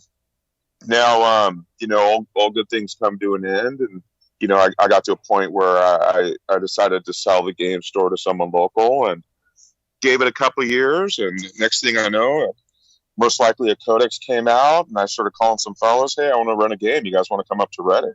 Yeah. So they came up to Reading. We ran a game, and I want to say that's probably around, I'd say that's probably around 2004-ish. Okay. So about a year after my store, and the next thing I know, it's like, well, that was fun, but let's run a bigger game. So I won't say the name of the building, but there's a government building that was being built here in Reading at that time that I worked at, and Jody was working on, Yeah. I remember, I'll never forget, we were up on the roof one day looking at a ramp that someone had constructed to bring in a big piece of equipment. Yeah. And Jody was like, that looks like a 40K table. And then immediately we were like, okay, let's have a 40K game. Yeah. So we've never said what building it was in, but yeah, there's a government building in town one time that had a 10,000 point 40K battle inside of it before it opened. But moving on from that, I was running events in hotels, and we did some pocket conventions for a while. That was NorCon. We did that successfully for about 4 years. But like all things, there's kind of, when it comes to, at least in my experience, gaming and events and things of that nature, there's kind of a season, and there's kind of an ebb and flow. And, NorCon, started really, really strong, but then toward the end came kind of unwieldy. You get to that point with some events, where you want to include more people, you want to include more events, more features, you want to add the Magic tournament, you want to make the space for the role-playing games. And, sometimes that becomes a little unwieldy, so we ran that out, kind of put that to bed. And then,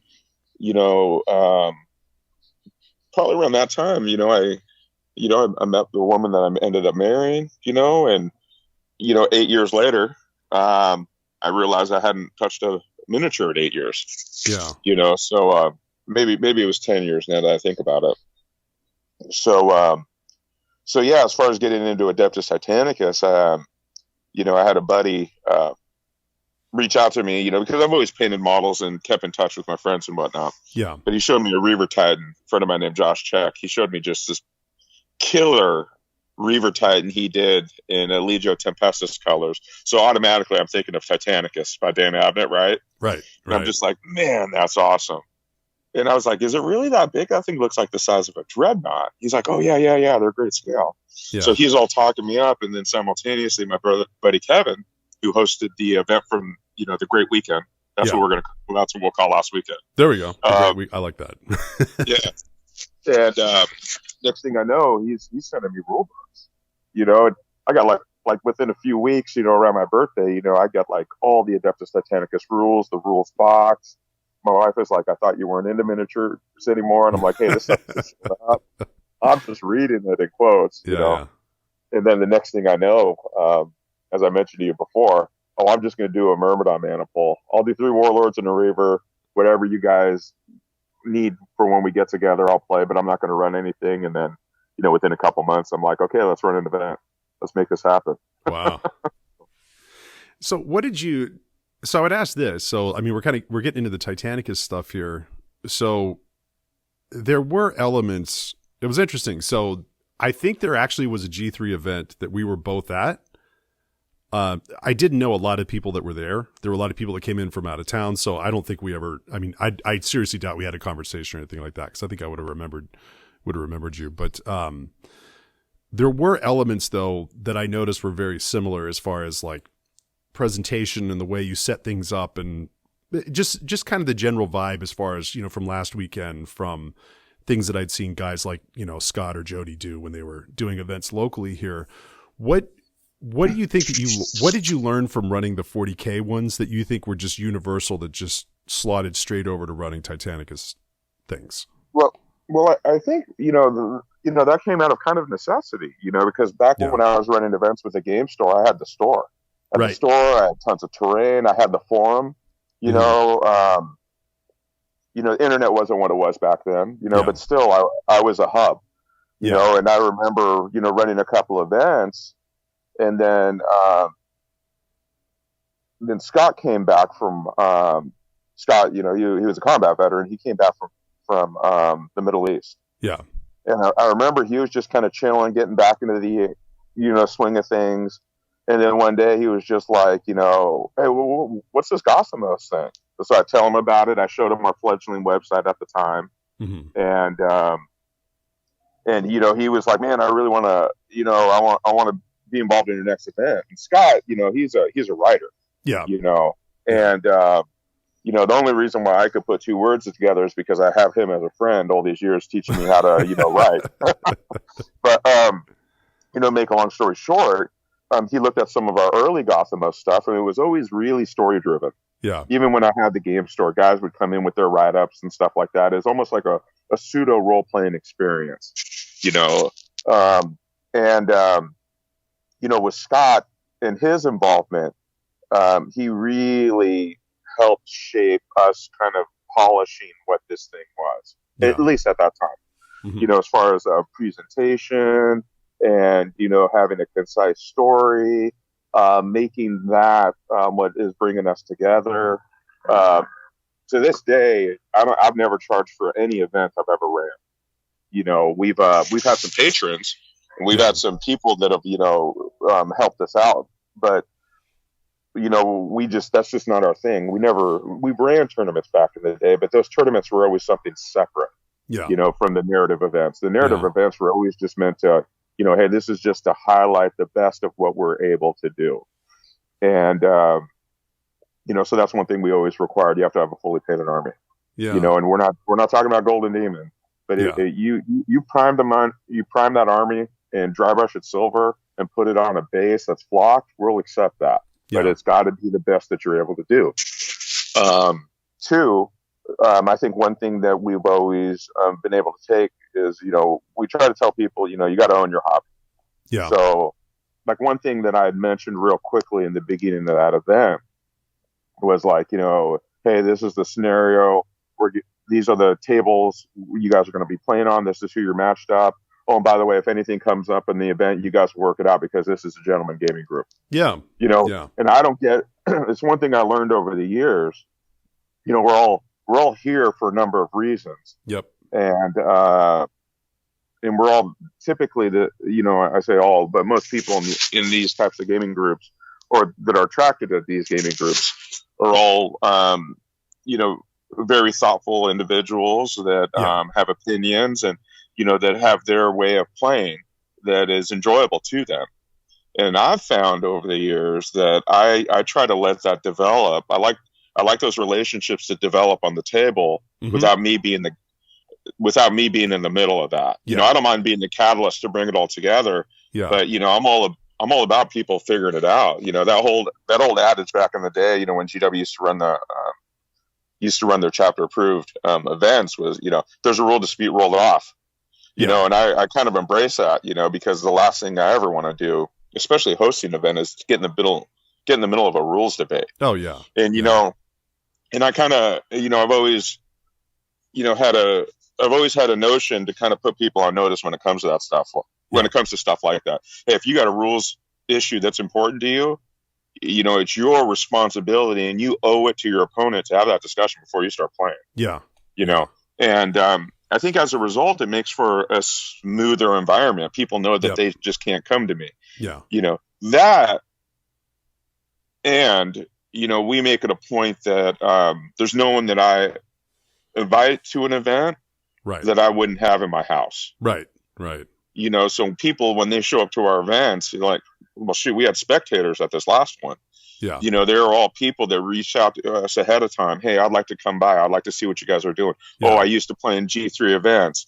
I'd like to, I'd just like to see some folks, and it makes for just a really, really cool environment, and, I think that's something that, we and, the people I've gamed with over the years and those that have moved away and whatnot, they kind of taken with them, and they've kind of added too. We all have the same motivations. We all have the same things that, we look to in the hobby that we want to surround ourselves with and whatnot. Yeah. So it makes for an interesting environment that, it's something that, I feel very good about. Yeah. I mean, absolutely. We, in the segment that's before this one on this episode, the guy from the Narrative Wargamer that we were talking to, we were talking about how going to a narrative event, to a certain degree, your crowd is sort of self-selecting, and that the objective of a narrative play is different than, a tournament. It's all about, I'm trying to rack up points in a certain way to get to a score that's higher than yours, or I beat you by a big enough margin to get put into this bracket. It becomes a math thing, and the objective is really score points, versus in a narrative play situation, the objective is to have fun within some sort of a storyline. And like you were saying, it really becomes a gentleman's game at that point. That said, I mean, one thing that you did, where I was saying that your experience running events really came out, was at the beginning of the thing, you got everybody out, you had everything ready and printed, ready to go, I always say the teachers are the worst students. I hadn't done my homework and read the mission. I just knew that I needed to bring, Nemesis Warbringer larger. So I brought a painted warlord. You had a loner one on board for me, but you did, when you were rounding things up at the beginning of the day, you did lay it out in a very calm and rational way, not like if something comes up, I'm not here to be your dad. It was just like, hey, if something comes up, work it out. You're grown men having fun with toys, do your thing. There was even one line that was great too, that, it was just like, hey, the only politics that matter today are loyalist versus traitor, just like letting people know, like, hey, we are here to have fun. Not that stuff doesn't exist outside in the world. This is what we're doing, So, yeah, the experience came through, absolutely, and in all the way the stuff, the games played out, and it's clearly a good.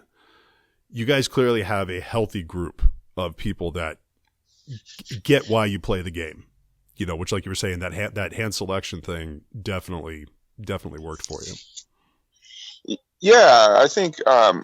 The Northern California up here, when I say Northern California, I mean north of SAC, essentially. Mm-hmm. it's a very vibrant gaming community that's very involved in a number of different topics. Sure. And games and whatnot. And I think one of the things that I've always brought to the table, well, I've never really been a game jumper. Yeah. Like when I get into a game, I ride that till the wheels fall off. Yeah. I remember there's a time there where me and Jody we like played like second edition, 40K just over and over and over again, multiple nights a week for years. Yeah. And then all of a sudden we're just like, all right, I don't think we got any more games in us. We played everything. How's fantasy looking? Yeah. Then we jump into fantasy, and I look back fondly to those years where I got to be, Jody's gaming compatriot, whether it was on his garage floor or at a game store or what have you, and Scott too, for that matter. Yeah. Scott's actually the one that got me into 40K. Yeah. And it's something where. Me being a constant, there's a certain faith people put in me, fortunately. Yeah. Like they know if I'm running an event, this isn't going to be, okay, Anthony's doing Adeptus Titanicus. The next event he's going to be into Magic, or the next event he's going to be into 40K or Age of Sigmar. And I think, unfortunately, that is one thing that's happened in Northern California over the years. Yeah. Is we have a member of our group, of the Adeptus Titanicus group now, that unfortunately about the time he had an army painted, that particular offshoot was off doing something else. And then he had to have this whole army with nothing to play with, and then he'd have to reinvest into something new. Yeah. And I think that, I figure that if you're gonna try to, get people together for something like this, you really gotta deliver to what their expectations are. And sometimes that's hard to gauge, but fortunately, with this group, and like-minded folks, like you guys down in Santa Cruz, and some from other areas, like my old gaming group I used to hook up with in Southern California back in the day. Like-minded people have a tendency to to find each other. And if you want to be new to a group like that, your cost of admission is just, showing up and, being a contributor. Yeah. Yeah. So I was going to ask with Titanicus, so you did at this event that you have, I mean, you have a war zone that you're sort of working out of. Like, I mean, there's a private group that you had set up, and you were in the weeks leading up to it, you were like feeding these like little narrative blurbs and things like that. But you had like a giant table set up for the first round, and you were going with the choice of, you could bring stuff. It didn't have to be like in a maniple or anything like that. You just needed to bring Nemesis Warbringer or larger. So in Titanicus, that meant there were 4 models you could bring, correct? Like a Warlord, Nemesis Warbringer, or correct, a War Master or War Master Iconoclast. Second one, you had a mission that was set up where you had tables set up using like Zone Mortalis type terrain on like kill team boards and things like that, but you were only using knights. And so people that had knights were able to bring that. People like me that, I mean, if I didn't have a migraine that was trying to split my head in half for that entire round, I still had the opportunity to go back to the main table and do a pickup game with somebody. And then the third round was, a lot of people had to go home before that point, but it was just kind of open gaming for the rest of the thing. So how do you kind of go in for designing missions and things? Because, I mean, you do have the problem of you don't want to get too cute. Like the night thing was super interesting, right? But I mean, how do you kind of make in the first one with the large scale, with that, did you come up with the story and then go with the rules, or did you find a rule set you like and then went with it? So this game, essentially, the narrative is just organically unfolding. We have this system within the Gothamist region that's like kind of like the crossroads. There's stable ways to. This is during the rumor and storm of the Horus Heresy. For those that want a little bit of context, there's a stable way to get into the Gothamist region through this system, and the only way to move within the Gothamist region is through this system. So it's like, I'm trying to set up the hot gates, the Battle of 300 here, so to speak. So after our last event, I was like, we got into this discussion about old school Adeptus Titanicus, or old school, the first editions of this game, the first iteration of this game, where the history was like the Warlord Titan was the main battle Titan. Everything else was a support element to that. Yeah. So I was like, dude, let's do a Warlord game. And then immediately one of our buddies was like, dang it, I only got a Nemesis Warbringer. I was like, okay, let's do Nemesis Warbringer or bigger. Yeah. And I'm always kind of an inclusive mind, and one of the things that I'm always thinking about is, okay, are we going to have enough space where if someone just shows up, we have room for them? Because I never want to turn anyone away. Yeah. So we were able to take that and put it into the narrative. Previous narrative was a bunch of battle zones. Each were feeding off of each other. At the end of the day, the traitor held Forge Fane. Precinct didn't fall, but everything else burned around it. Yeah. So this battle was to represent, okay, there's shield domes around this precinct. It can't be affected from orbital bombardment. All the lesser Titans are pretty much destroyed. So all you could bring in is a heavy metal to try to take the area over, so to speak. So that's kind of how that evolved. Now, going back to me wanting to make sure that I'm taking care of people. Yep. Because when I do a spectacle game like this, especially, and that's what it was, Nemesis Warbringer or bigger was a spectacle. Oh, yeah. I want to make sure that those folks that don't have those models to participate still have a seat at the table. So that's when we came up with the idea of, okay, you got these giant Titans engaging, but what about the tunnels and the substrata underneath this Adeptus Mechanicus facility? Yep. Oh, well, Knights would be perfect for infiltrating that. And then immediately we started thinking, okay, we got to get some Zone Mortalis terrain. Yeah.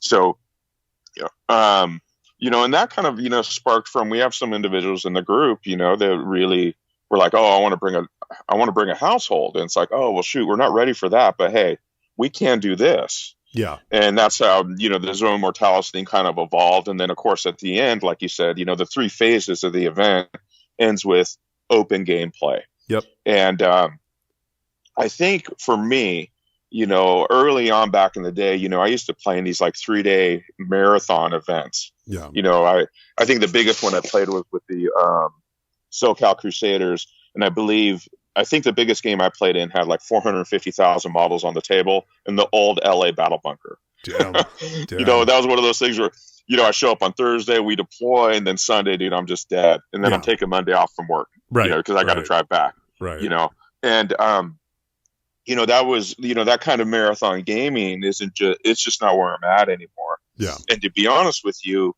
you game like that at that level, you're going to give yourself a shelf life. Yeah. When I got done after 4 years of gaming with that SoCal group doing those mega apocalypse games, I took almost 10 years off. Yeah. I mean, at that point, I had like 40,000 points of Painted World Eaters done. Yep.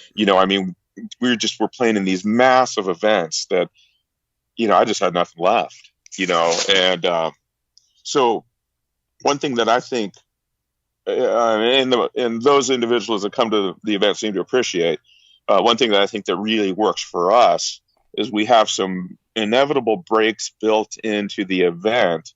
So if someone, like one of the participants, one of our patrons actually, only had until 2:33 to play. Yeah. So he was able to show up for the main event. He got that in. I think he played Josh. Oh, yeah, had a great game. Yeah. Yeah. He had a fantastic game, real super cool guy. When it was over, he was able to leave. Yep. We're like back in the day, trying to figure out how these events work. Yep. Man, if someone pulls out and you still have 3-4 hours of gaming left, who's going to take over? Yeah. First of all, you can't expect that guy to leave his army. Right. Right. And second of all, if he leaves, that puts you take someone else out of the event too. Yeah. So I really like concocting these things, putting these events together to where they're in bite-sized pieces. Yeah. Where it almost feels like a mini con when you come to it. Yeah. And also, it also is done in such a way that, for me, it's really important to have that downtime where people could just sit around and chill, talk about the game, talk about the rules. Yeah. What are they working on? one thing that we didn't get up for this battle that we're going to put up in the next one is we're actually going to put up a little diorama where people could go up, put their armies against a backdrop and take some cool pictures. Yeah. So, awesome. So yeah, it's, it kind of goes back to, for me, just wanting to make sure that, what the expectations are, the different expectations from the people that show up will still get that fulfillment. Yeah. No matter what their involvement is the day of that event. Yeah. And so that first mission, it was interesting. You were talking about the guy that had to leave that played against Josh. Those were probably two of the, I'm trying to think just from a model or points count wise, that was probably the biggest pairing or one of the bigger pairings, because they each had 2 warlords, a war master, and a nemesis warbringer. And I can tell you, I know that they both had a good time because I was right next to them. And I knew exactly when the guy's war master blew up because I was in the bathroom. And even through that, a Titan can't die without Josh yelling in a way that people 5 miles away feel threatened. Engine kill. Very enthusiastic with it. But I remember when Josh yelled that out, I was like, well, there it is. Yeah. There was no ambiguity as to what had just happened. But the thing that was great about that mission was knowing ahead of time that you had to have that. Like you said, you brought stuff for people like me. I only own one War Master, or one, I own 2 War, or no, I own 0 War Masters. I own a Iconoclast, a Warlord, and 2 Warbringers. I knew I wouldn't get the Warbringers done. I was halfway done with the Iconoclast and realized I wasn't going to be able to get it done in time. And you were like, no problem. I have Furian's Warlords. Just, use 1 or 2, whatever you got to do. And you were able to match us up based on collections, right? And what you had. So I paired off with somebody who had 2 Warlords, and it was fun because that Warlord got painted specifically because I knew this event was coming up and I knew I needed something big. So it was kind of an excuse. And that was my first game playing with the Warlord, period. And man, people that told me I was going to like them they were not wrong. Like, it is super fun. I mean, how many Titans got painted just for that first game? Like, my Warlord's one of them, and I know Josh's War Master is 2. How many other ones were painted? How many do you think, just off the top of your head, were painted just for that game because you were saying, look, we're going to use Warbringer or larger? So I think for that event, and keep in mind we had 12 players at that event. Mm-hmm. Most people were only bringing somewhere between 2 to 4, with the exception of the very end with Josh and Jay. They had the biggest collection, and then Brandon and my buddy Kevin, who had the next biggest collection. Yeah. I want to say we were around maybe, if I have to guess off the top of my head, I want to say maybe around 10 or 12 Warlords were painted just for that event. Oh yeah, in a 3-month period. Oh yeah, easily. So I mean, that's the thing with narrative events, that if people haven't tried them before and you get a chance to go, especially with the group that does them right like this, you're going to play the game in a new way. You're going to sort of stretch your collection, and man, I mean, aside from, obviously I love Warlords now, because I love everything that I play, any Titans that I play in this game, but also too, just getting to play with a different group, especially an established group. I don't like to get into the whole, I don't like to just, jam the verbiage that everybody uses on everything, that you're going into a different meta. But when you go into a different group, they're going to play differently. Like Josh and I, when we play 40K, I know generally what he's up to. He knows what I'm up to. You know what I'm saying? Like, and we'll kind of fall into, this is how we play, not because we're both trying to play a game that matches up well as far as both of us having fun. But when you go and look at that, like, we don't play with a lot of knights. And so seeing people use knights in their open games and things like that, it got me re-energized. And, usually after I paint for an event, I get home and I don't want to paint anything to do with that game. And I got home and that's all that I've been painting since then. Like, it actually got me to want to push my stuff over the finish line and make sure I get all the transfers on them and stuff. So it was, the whole thing was just done really well. And it made me really excited. And, I mean, after doing it, Chico's not that far away. If there's another event, I can't say I can make every single one, but I could definitely see myself making at least one a year up there. Right. No, I hear you there. I think where it comes down to, in regards to how it works, rival individuals coming together and playing other folks from different areas. I tried not to make the game's play style centralized. Yeah. So like when you guys showed up, I didn't have, okay, this is our errata and this is how we play. Yeah. These are the 3 pages you got to read through for our house rules. Right. That goes back to me putting it back into the individual, letting the individual players decide how they're going to tackle something if it comes up. Yeah. I mean, at the end of the day, we all have our same, we all are playing out of the same rule book. Yeah. We all look at the same, we're all in the same Facebook groups. We're all listening to the same podcasts and the same YouTube channels, and I think that by putting the personal responsibility for people's game enjoyment in their hands when it comes to the mechanics of an event specifically, I think that any little thing that may come up between those two individuals is minor compared to a rules debate in the middle of the event that's affecting 3 or 4 tables on that side of a tournament or something of that nature. True. Yeah, absolutely. So, man, I'm trying. Yeah, I just can't thank you enough for the event. It was a great time. I haven't been to an event since COVID hit. So this was like me getting out of my little gaming bubble. This is a game I've only been into for, I think I got my starter about a year ago. And I don't think I've ever played a game that I haven't enjoyed. And the team game that we got to play where we had the, what were we referring to? You had the emo Furians because they're a little more, they got kind of a grimdark yellow thing going. And mine are super bright, that's what Josh coined them as. Yeah, and I have the K-pop Furians, I guess, with the Too Bright. And apparently our fight song is the Bee Gees because that's when we started flipping the game on everybody. But hey, that's when we won initiative. Who knew? I think that was when I finally passed a command check too. After two ones and a 2. But I had a great time and. Man, just not related to your event or anything, but I got to use your, and it was funny listening to other people when you mentioned the name of it. Like, other people know your Warlord Titan, the Matriarch of Ruin, and after that, I have a little conversion that I'm working on. It's not a Warlord, but I'm making up a tribute to that Titan because I got to use it in a game and rip the guts out of another Warlord and watch you do work with it. So.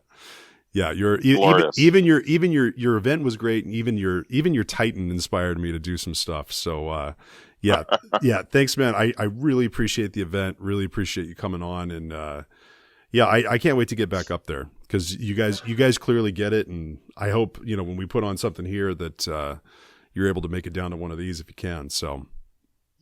Yeah, absolutely. Again, I can't appreciate enough how much you guys were willing to, come up and hang out with us, especially for a game that was very novel as far as, it wasn't like you were just making, a 1,500 point Axiom maniple or Ferrex maniple. You're bringing a Titan up. Yeah. And fortunately, our gaming group, I want to say in total, I think, to accommodate folks, we had probably about 8 Titans. Available for folks to kind of shore up the different sides. Yeah. But no, I mean, you got to come up, you got to see what we're about. I want to say our next game is going to be at the end of April. Okay. So we're going to wait till after the holidays to dial in when that actual date is. Yeah. And then, of course, I hope we could work something out where we could come down in your way too and hang out in your side of the state, so to speak. Yeah.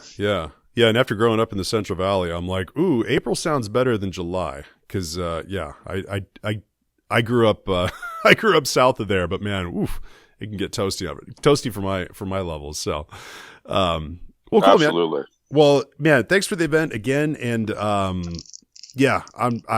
can't wait to make the next one that I can, and just know that all the stuff. I mean, I'll keep sending you pics and stuff, but it's propelled a lot of hobby progress, and It's a glorious game for sure. It really is, and we're fortunate enough to be able to play it. Yep. Cool, man. Well, thanks for coming on, and yeah, I'll hope to catch you soon. Will do. Have a good one.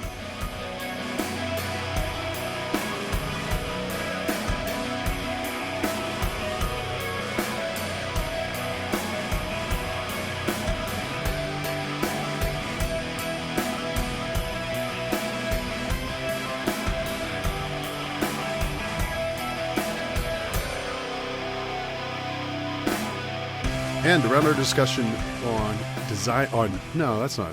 See, this is what I normally do. Fuck it. I'm keeping this in. Hey, to round out our discussion on narrative events, let's talk about running one. So this is sort of the, we dipped in the first segment into playing one. Got a little bit on running stuff in the second one here. Now, if I want to run one of these this summer, which I do, where would you guys recommend starting? I'm assuming that you want to come up with, I guess it depends on your situation of who you're going to get. If you know the players that are there, you can sort of build the story around what they're most likely to be into. Or if you don't know, which is where I think we should probably start, is I'm assuming you come up with your storyline for what you want to happen during the day or days, if it's a couple days, whatever it is, and then design the rules around that. I mean, Tony, it sounds like you have the most experience running events like that. Eric, you have a lot of experience running campaigns, definitely. Is that generally where you guys start, or how do you go about it? Well, for me, when it came to like designing the concept of the Crucible of War, the main constraint I had with that was it was just going to be a one-day event. So building a larger like story arc narrative for the event over just 3 games wasn't sort of something that I felt was going to be the best option for it, because that's not enough time to build a growing story arc. But that is a challenge I'm going to have to overcome, because in the middle of next year, I am going to be running the first 2-day event with the intention of having a sort of overarching story narrative to it, and perhaps, sort of like larger grand factions, across the players. But when it came to thinking, right, well, this is what I'm working with, these are the confines of, my environment and my event. The first sort of question I asked myself when it came to the idea of, right, this is a narrative event, what does that mean? What does that mean for me and what I'm going to do? And sort of deciding what's going to be the key difference between your event and a traditional one-day, in this case, match play event. And for me, it came down to, right, winning doesn't matter. Like, that's not the key thing here. So we're not tracking win-loss results. We're not actually having that be a thing that matters to influence pairings or matchups. And if that's not the goal, because in theory, someone attending an event trying to win best general or whatever, the goal is to try and win, the best general award, score the most points, win the most games. If that's just off the table, as that's not a thing that we're aiming for in this, what is the goal? And for me, the idea was to make sure that every player left the event with 3 great stories about 3 great games of 40k that they've just played. And actually, the thing they'll walk away remembering is the stories and the games, and not the outcome. That classic thing of a lot of players after many years talk about, they remember their favorite games that they might have played, years and years ago. I can't actually quite remember who won. They just remember how great the game was. Yeah. And sort of recreating that was a big focus for me. So when I was able to sort of throw out the window this idea of win-losses meaning something, it opened up so many options for me, because it meant that I could pre-plan matchups, because I wasn't reliant on an algorithm spitting out, Right. who's playing who in the next round. Yeah. So I could pre-plan all games for all rounds ahead of the day, which is what I actually did. So I chose to actually hand pick all the matchups for everyone, which meant that I was sort of like the hidden hand in people's journeys. Mm-hmm. So I knew who would be playing who each round and what games they would play. And the advantage that this opened up for me was that, one, it meant that I could avoid pairing players into games that would provide bad games of 40k. Yeah. You know, there's not going to be a skew list playing into a list that's just not going to have fun. I can make sure that games are relatively balanced from army to army, and people can have a good time with it. I can also pair them off with missions that are going to play well to the strengths of those armies, you know, and that are going to create great games. Like we said, we had, you know, 2 jump back armies fighting over a multi-storied city fight battle. Yeah. Like, that can only happen because I know those players are going to be doing that. Right. You know, and I know which players are not going to be playing on that table. You know, I can have the night player avoid it because they can't get involved and so on. But instead, they can play on the rolling terrain board where everybody's army has to be able to move fast enough that when the terrain and the board is moving backwards every turn, Sure, they can keep pace. But that's because they're knights, so their entire army is going to be capable of moving that speed. yeah.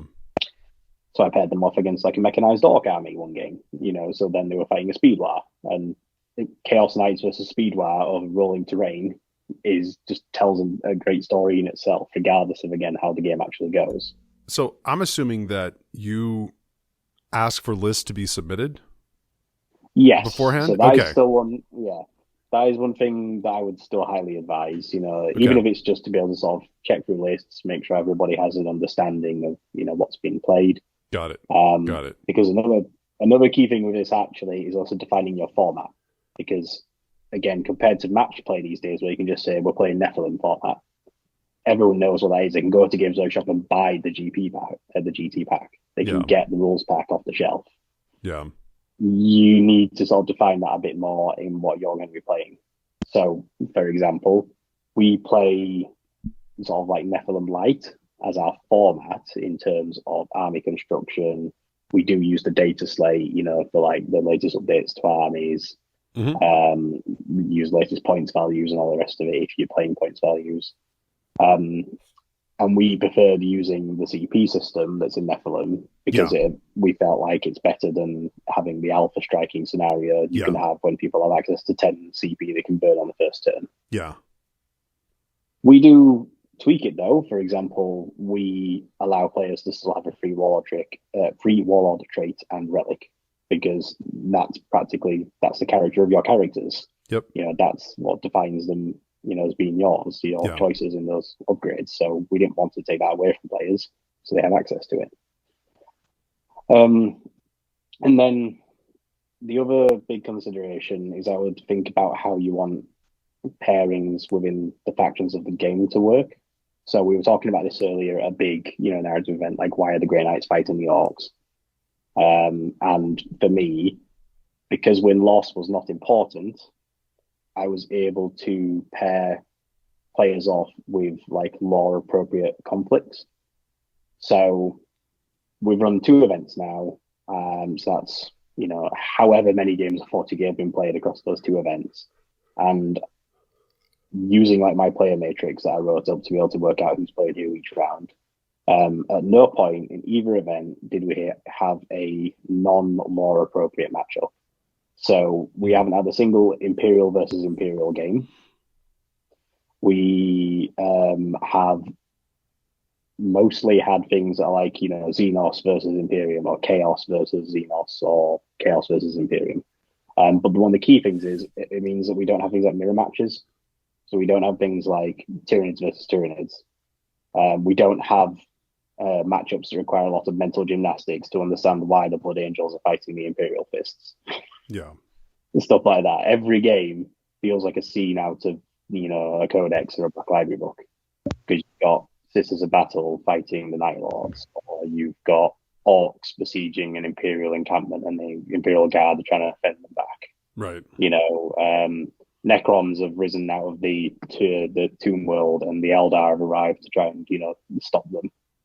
You know, everything, every matchup and every game feels thematically appropriate to the universe. And that doesn't mean that we don't write out necessarily certain pairings. For example, Orcs versus Orcs is completely on the table.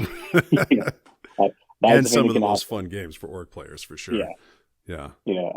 Chaos versus chaos. There's no reason the World Eaters wouldn't have a scuffle with the Emperor's children, stuff like that. And it's like, yes, you can, come up with reasons why, custodians might be fighting blood angels or whatever. But if there isn't a need to do it, then we don't do it, Right. Right. So everyone has these, natural narratives within their games that are being told. And that was just a tool that I chose to use. And there are other tools, and let's say we touched on the idea of grand alliances before. I think that's something that would help sort of build into that, even if you're not handpicking pairings like I chose to do. If you're running a 100-player event, it becomes untenable to do that. So I think if you're looking to sort of recreate that on a larger scale, then probably grand alliances are sort of a way to go. And I think, Tony, you sort of alluded to this in talking about your events. I think one of the things to decide very early on, which, Brian, I think falls into your story then planning, is it's a little bit of both, is are you telling an overarching narrative? So I think there's a temptation in narrative events to say, oh, this is, the fate of so-and-so sector or this planet. And I think one of the decisions you have to make is that what you're doing? Or are you trying to just provide sort of, Tony's narrative play is not matched play. Are you playing, are you just presenting players with the opportunity to build their own stories?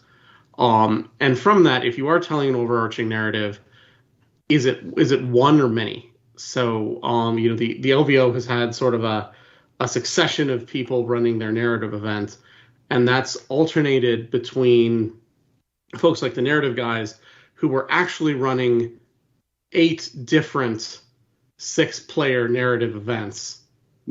Essentially, each team would get paired up against another team and then would essentially have a 3v3 campaign of their thing. So it'd be, Space Wolves versus Chaos or Eldar versus Necrons. And there wasn't an overall, okay, how do we tie all these things together? This is just things that are taking place in the universe at the same time.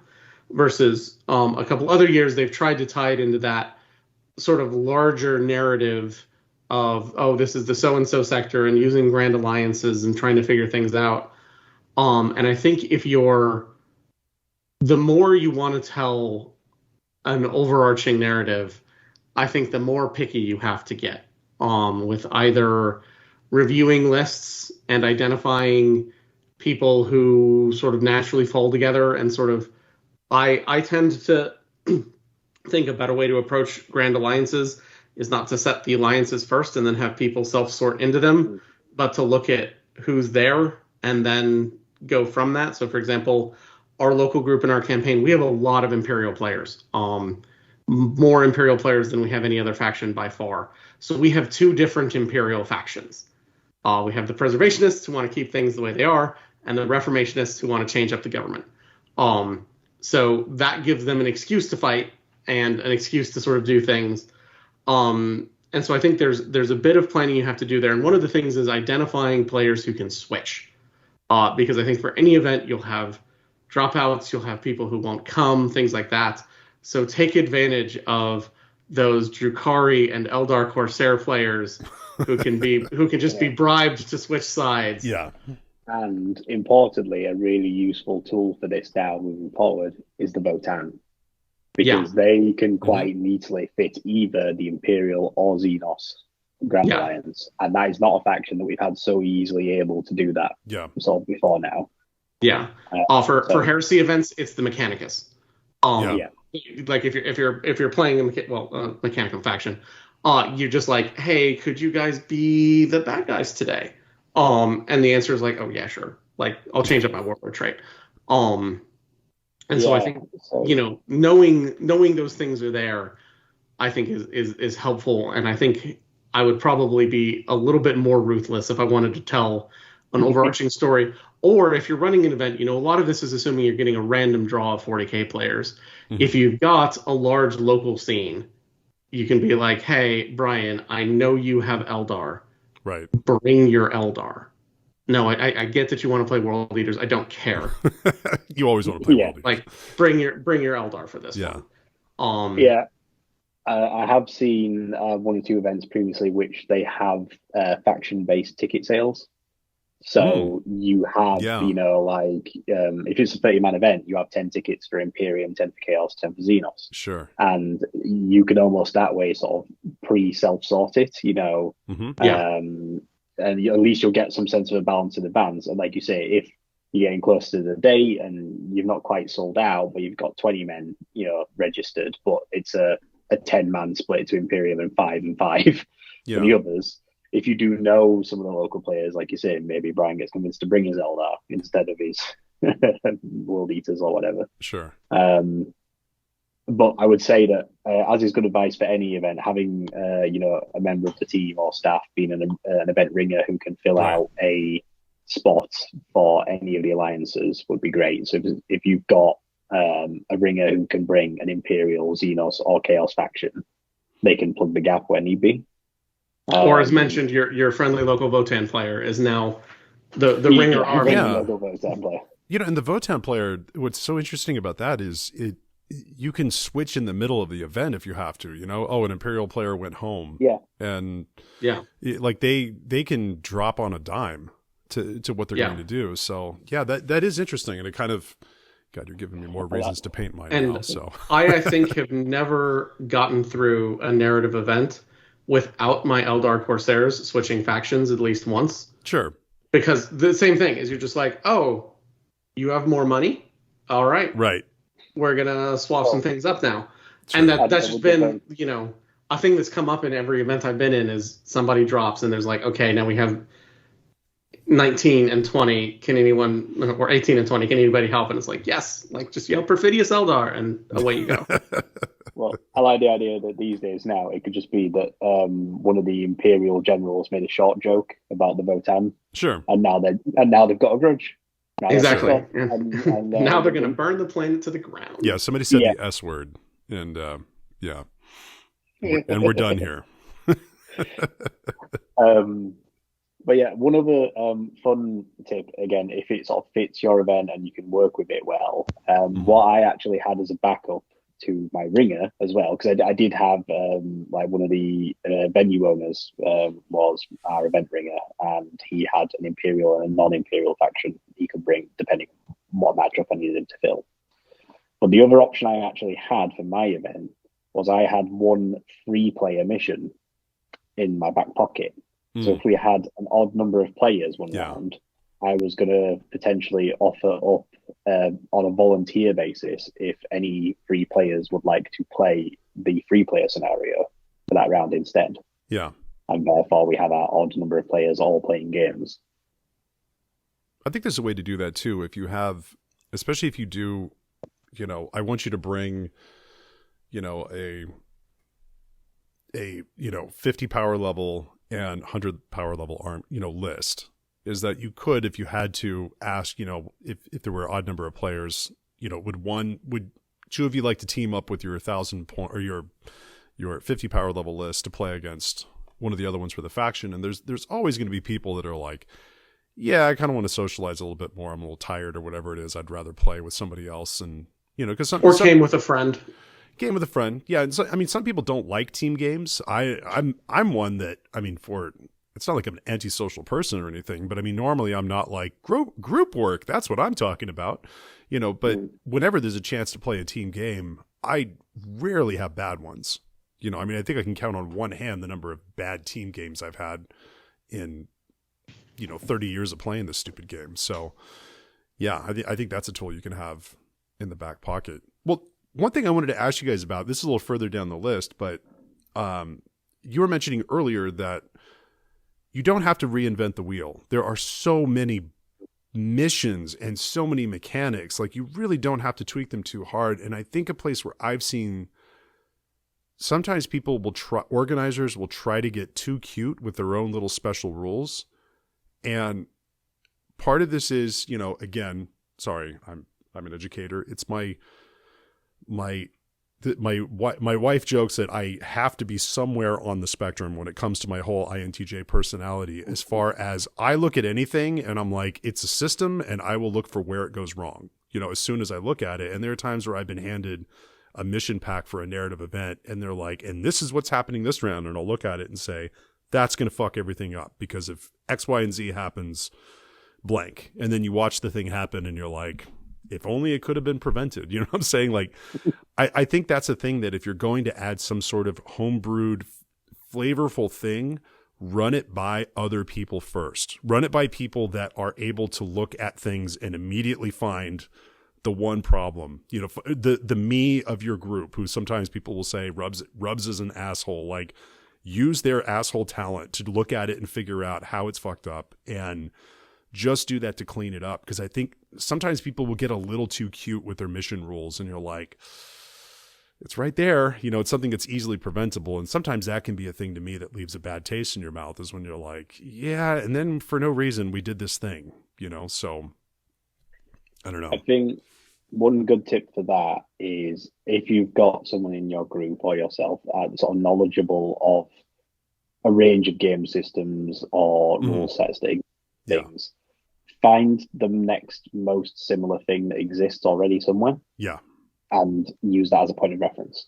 Yep. So I know, for example, that in my upcoming 2-day event next year, I do want to include Crusade elements. So army progression, upgrades between games, stuff like that. But using the Crusade system as it is for just a 2-day event is too granular and too involved and too much bookkeeping. So what I'm going to look to do is I'm going to look at the Blood Bowl model for events, because that's something that's been going on for decades. Sure. People have been doing Blood Bowl events where you have player progression between games across the event, and I'm going to basically port that into a Crusade equivalent. Yeah. So instead of tracking, a very simple version of this is, instead of tracking experience for units, you just pick one unit each game, after each game, and it gains an upgrade, be it a relic or a battle trait or whatever. Yeah. So after 4 games, you might have a minimum of 4 units that have all got one upgrade, but you haven't had to track experience, you haven't had to track agendas, you haven't had to do any of that, you haven't had to roll dice. You just, at the end of the game, you pick a unit, it gets one of its upgrades. Yep. And I can expand on that, or like rein it in, do whatever I want. But people have already done the groundwork. People have been doing Blood Bowl tournaments with progression systems for years. So, look at that. Necromunda is another good example. If anyone who runs Necromunda events has had to adopt the arbitrator system that exists in Necromunda and somehow make it event palatable.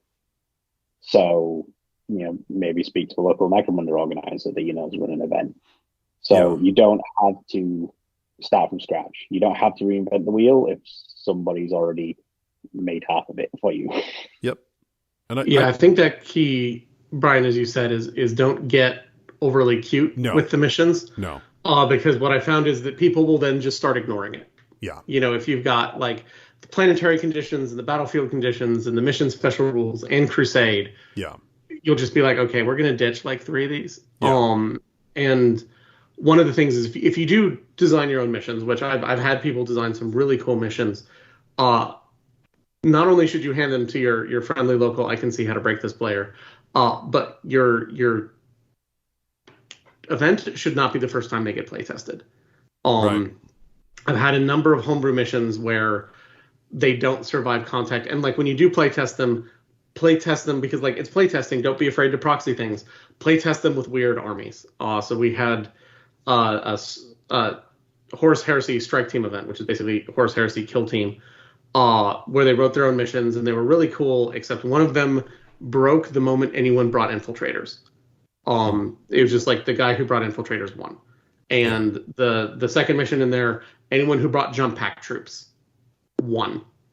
And so there was this sort of like, okay, so we need to think about how we do this again. Right. Or there was an LVO mission one where it was a sort of a team game, and my brother and I were playing. We lost before the first turn because there's a preliminary bombardment thing, and it meshed with those, the objectives. Those always go well. it meshed up with the objectives in a way that the Yeah. answer was cool. 2 of the 3 objectives have been blown up, and the third is at about a third health, and it's the top of turn 1. Yeah. Cool. Yeah. And so I think, don't be overly cute with the missions. Tony, I think you nailed it. Don't go full fat crusade for an event. No. Because if you do, well, we'll get to the sort of the player logistics. If you do, everyone's going to need another hour to do bookkeeping. Yeah. And just don't. And ain't nobody got time for that. Yeah. Yeah.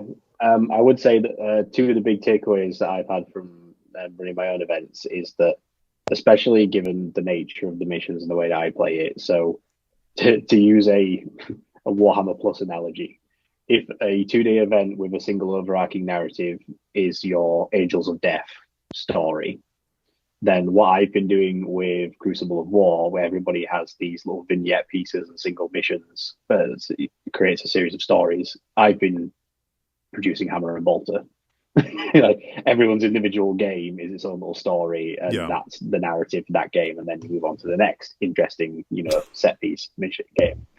And as part of that, 2 of the really useful things that I found on the day is that in my event schedule, I planned in a 15-minute mission briefing period before every mission, so that players could read the mission scenario and the theatre of war rules for the next 2 hours of gameplay that we were about to be playing. So they weren't just rushing into it, going, the round started, get models on the table, start rolling dice, and then I realised they haven't even read half the stuff in halfway through the game. Yeah. And what was a really nice moment for me was in the first event, at the start of the second round, after people played their first game and they sort of got the gist of it, understood what was going on, all the usual noise in the room and the hubbub that goes on at an event, it all went dead silent for about 10 minutes. And it was the sound of people reading. Because it was everyone at every table was suddenly reading their mission for the next round, for what they were about to play. And hearing everybody sort of just dial in for 5-10 minutes to just be like, right, this is what we're doing. This is the mission. This is the environment. This is really cool and interesting. And being able to digest it rather than just rushing into getting dice rolled so they can get the game done was a really big key thing for me. And it helped a lot of players. There's some positive feedback about having that little time just to really stop and think and sort of take on board what you're about to be doing. Yeah. And then secondary to that was, especially in the case of a narrative event, one, you're probably not going to have people calling you over as a TO to make inquiries as often, about rules or scenarios or whatever's coming up. Yeah. But 2, don't wait for people to call you over. I was walking around every round from table to table, checking in on people just to be like, has the cool thing happened yet? Has the dam bust yet? Has the lava field moved up this turn? Have you rolled to see if the dust storm has come on yet? And stuff like that. And almost every other table, someone's like, oh yeah, we didn't do that. Oh, we forgot about this. Or we did last round. It was really cool. We forgot to do it this round. Oh, we're about to do that now. And just being that little nudge just to remind people, like, don't forget the cool stuff. Like, that's the whole reason we're here. It's really easy to forget it. So just don't, just be here and make sure you have that fun little extra thing. And for me, it meant that I got to see a lot of the little cinematic moments play out because I'd remind people about them, be like, oh yeah, have you checked for this turn? Have you rolled for that? And it also helped streamline a couple of things that players might otherwise have done differently. Because again, with the sort of assumed knowledge that people have about how missions typically play, people make some jumps. They jump to conclusions sometimes. Mm-hmm. We had one game where the players were convinced the mission couldn't work because they were like, we don't have, based on the distances between table edges and objective markers, there isn't physically space to set up all the objective markers. So they'd start resorting to putting them on stories up and up and up. So they had about like 4 levels of vertical height to these objective markers. And I was like, why is this happening? This shouldn't work. This shouldn't be the case. Like I have proofread these and made sure the things work out correctly. Yeah. It's because that mission only used 3 objective markers and they were instinctively trying to use 6. Yeah. Yeah. And when pointing this fact out to them, they're like, oh, it says right here, you're deploying 3 objective markers, not 6 objective markers. Yeah. Which is why they couldn't possibly fit 6 on with the placement restrictions. Right. And they sort of they were getting themselves confused in a little loop of how to actually deploy their armies and stuff. And me just coming by and checking in on them as they were deploying saved a lot of headache for them, probably because the game would have probably played in a really weird, skewed way where they were trying to maneuver vertically across the board in ways that would have been difficult. Sure. And I got there early enough that they didn't have to redeploy a whole ton of units. They didn't lose much time over it. Little things like that, it just there's a mission where there's a table of possible degrading effects that are battle-wide debuffs. They persist from round to round. So the idea is they're progressively more and more and more as the game goes on. And the players a couple of times assumed they were for the one battle round only. Yeah. And that it would cycle out. Because again, it's a small nuance that typically that's what you would expect. But the way it actually plays is they stack up and they're accumulative. Yeah. And that has a big change on the gameplay. And just a little thing that was like, I'm just going by and just helping out with those little things made sure that the narrative of those games played the way that I was hoping they would. Right.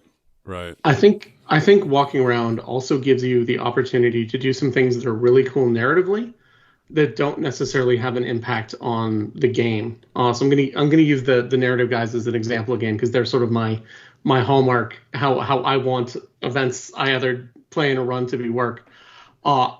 They had several maps which had Arvis lighters on them, which are possibly the best narrative model in GW's range. And they would occasionally walk by and one of the lighters would take off or land. And or an orbital cannon would rotate slightly. And that's not something players naturally think about doing. Yeah. But it's part of the battlefield, as things go on. Or one of the things they do is you can then keep track on how missions are going. And if you want, put your thumb on the scale. Yeah. So there was an example I had is our very last game at the LVO one year. We had psyched out our opponents. They thought the objective was something it wasn't, and we're going after that. And the tournament organizer sort of pulled us aside and said, okay, real talk, if you guys keep your mouth shut, you win. But sort of going back to that, but is this how you want to win? Yeah. Is just by not saying anything. Yeah. And he's like, can we acknowledge that this is true and then tell your opponents that they are going after the wrong thing? And we were like, yeah, absolutely. Yeah. And that is the thing where the TO just came by and was like, oh, yeah, that glowy bit out in the field, that is not your objective, guys. I know you think that's your objective because we told you it was a mysterious power source, but that's not it. And so I think, that gives you that ability to do those just fun little things that aren't necessarily, super impactful. That one was because we lost. But, move the thing, change the terrain, add a unit. At some point during one of the missions in Seattle, Campbell McLaughlin, the guy who runs the Badcast, they had a unit of orcs added to his army because they were impressed with his Black Templar, and it was time to fight. So I think those things are all things you can do if you are just sort of circulating and not doing the sort of TO thing where you sit at a table and wait for questions about whether or not these particular centimeters count, or what does it mean if you fight first, last, and simultaneously. Right. Yeah. And I think the important thing to take away from that as well is that when it comes to being sort of like a GM, sort of role in these environments, a light touch is better than a heavy hand. Yeah.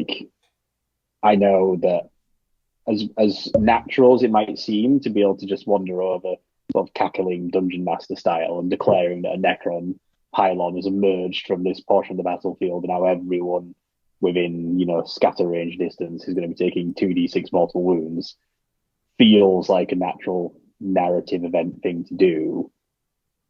Quite often, player feedback from those sort of interactions is they can feel a little either railroaded by whatever the nature of the event is, or they can feel that they were suddenly unjustly punished, in some way. And instead, just having that light little thing, that's just a little nudge for oh, have this little influence of the extra command point or something, or have a wound back on two of your characters, or just this particular one gains D3 wounds back or something like that, tends to be more well received than the big forced cinematic moments that you're coming by and causing waves by doing. One of the positive feedback points I got from the first event was, given the way that the missions and the environment rules were set up, and the fact that I was not doing the whole cackling dungeon master GM thing, helped people feel like it was more I wound the players up and let them go. Like, my influence was all at the start of the game. It's all the creation of the mission and the environment and the player pairings. Mm-hmm. And once the dice actually start rolling, it's all on the players, and they then tell their own story, and I'm just watching it play out then at that point. Mm-hmm. And hence why my circulating is more about just making sure that the narrative beats that are happening are taking place and not being sidelined. But it's because they're already there and the players already know they exist. It's just helping them remember they exist rather than springing big eventful surprises on them. So one thing, I was like looking at the clock going, oof, I'm running up against my heart out here. I did have in our notes, I was going to ask about, what about logistics, like scheduling breaks and this, that, and the other. That's not an exclusively a narrative thing. I mean, that's any sort of an event where you're going to have. The one thing that I would ask you guys about, I don't know how much you've done. I've been on the, I guess on the creative end of it a couple of times, not the design part, but more the execution part of it.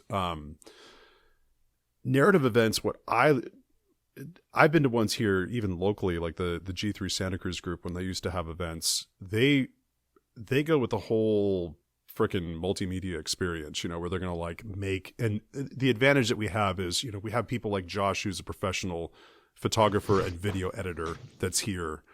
I've been asked for other groups to do, there was an event, a charity event that happened in the UK. I never got to hear how it played out or whatever it was, but I guess they had like video work and they wanted me to do, I did like some like voice acting narration stuff over it and things like that. But it's like, how have you guys monkeyed with that too much? As far as, I mean, to me, I think that really depends on who who can contribute to the thing. Cause I'm going to run this event, learn how to run this event, and learn how to edit video. Just seems like a recipe for, biting off more than you can chew. But I mean, how have you guys done much of that? And if not, even just being on the receiving end, when does that enhance things? And when is it just, look how extra I am?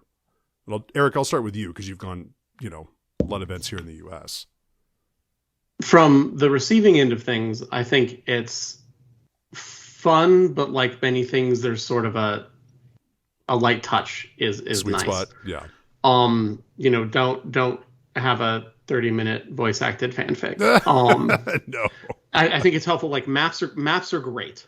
Yeah. I think maps really help sort of set the tone. I think mission packs that look sort of 40K-ish are really, really helpful. I don't think I've ever had music or video make my experience. Mm-hmm. And I think the key there is and it's something that I've thought about in a couple other contexts.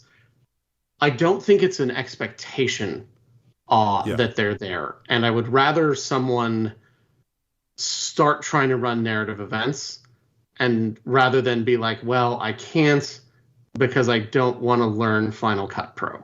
Yeah. That's not, I think, where we as a community want to be. And I think part of the thing is people's skill sets will be different. So, if you've got a local guy who does video editing or something like that, awesome. Yeah. If you've got someone who's really into 3D printing, like everybody gets a cool trophy, something like that. There's a lot of different ways to do things, but like when it comes down to it, I think a good player pack, maybe some maps that update, things like that are really nice. I think going further than that adds a lot of flavor and a lot of spice to it. But again, I think that like you can't fix a bad story with full motion video. So like, I think there's a lot of room for people to sort of approach this in a lower key way.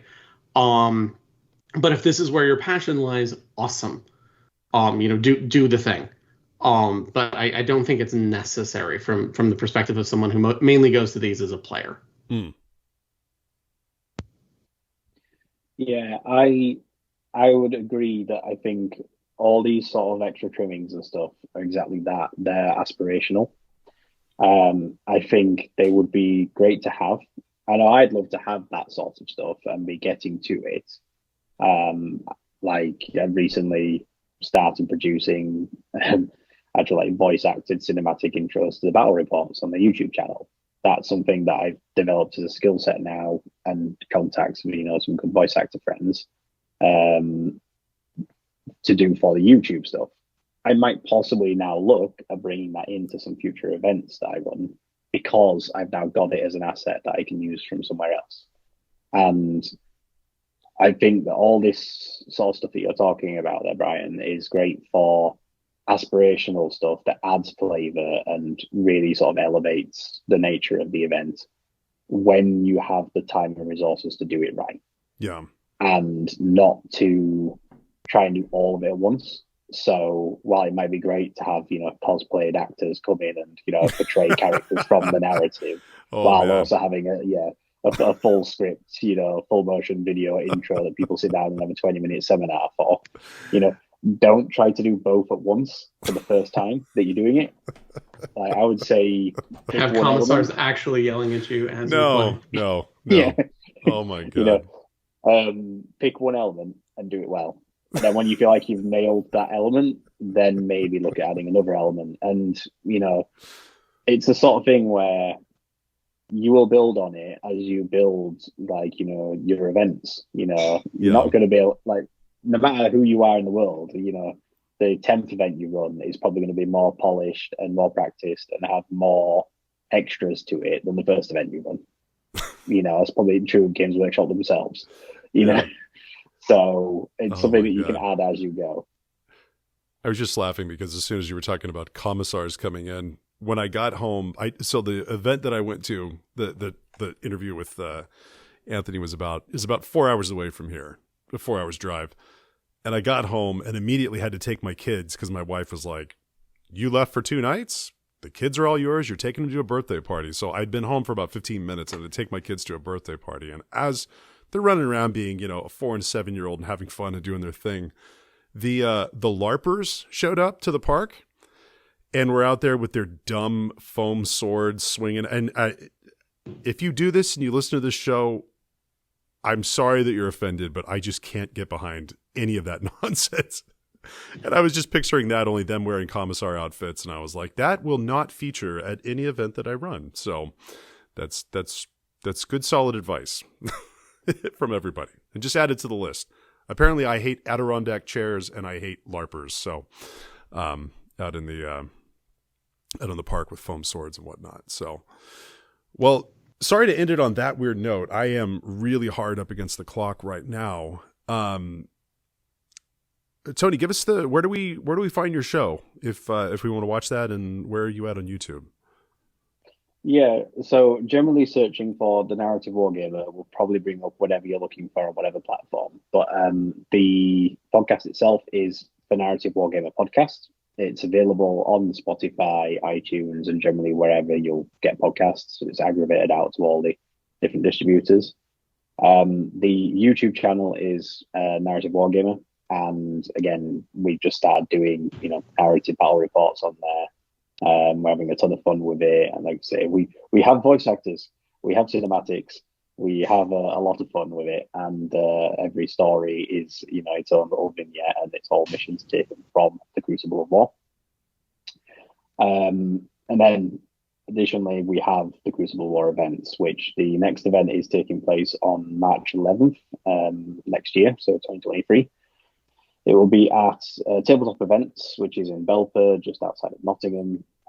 So there's links and details for all that. I'm sure will be sort of in descriptions below and so on. There's links for it all on the podcasts and the YouTube and everything. And you can go find the event pack over on Tabletop Events where you can pick up tickets now. But yeah, I'm on Instagram at Narrative Wargamer. You may occasionally see Narrative War Painter around as well, as that's also my commission painting brand name. Yeah. So bonus points for consistent branding. Yes. Yeah, of course it is. The best part is it's just the same logo with like an orc glyph that says "War" bolted over. There we go. Wargame. So yeah, like I say, Instagram. We have a Facebook group as well. So we've got the Narrative Wargamer Facebook group where we post all sorts of stuff in there from lots of different campaigns that people are playing in, Crusade stuff, events. The links to the podcast episodes go up on there. Yeah. And we also have a Discord as well. So, if you either get in touch with me myself, or say contact me on Instagram, Facebook, wherever, or we have like open invite links up in the Facebook group to the Discord. Oh, okay. And if anyone is interested in seeing more stuff from me in the future, I do also have a Patreon. Which is the Narrative Wargamer. We do have some extra little bonus episodes. Our casual conversation episodes are up on there for patrons, and hopefully moving into the future, we might have some bonus YouTube content as well, and so on. So excellent. Yeah, it's all coming together. It's exciting times. It's sort of taking off now. We've got plans for like 3 events a year, a monthly battle report on YouTube, monthly podcast releases. I'm very busy. Yeah, It's a ton of fun. Well, I appreciate you coming on. I know that we've been talking about doing this one for a long time, and in the grand tradition of us scheduling an episode and then kicking it down based on, life stuff that comes up, or, things like world travel on Eric's part and COVID twice in 5 weeks after not having it for almost 3 years. Things come up. So in that great spirit, Eric, I know anytime we commit to doing an episode, it means that we're not going to do it. Are we going to close the year? Are we going to close out December with the Terrainisode finally? Terrainisode. Okay. That's how we're going to... Which means we're kicking that down the road for like... That's how we're going to usher in probably March of 2023. But aspirational goals, Terrainisode. Yes. It's coming up next. Well, Tony, Eric, thanks for a great chat, and we'll catch you guys next time.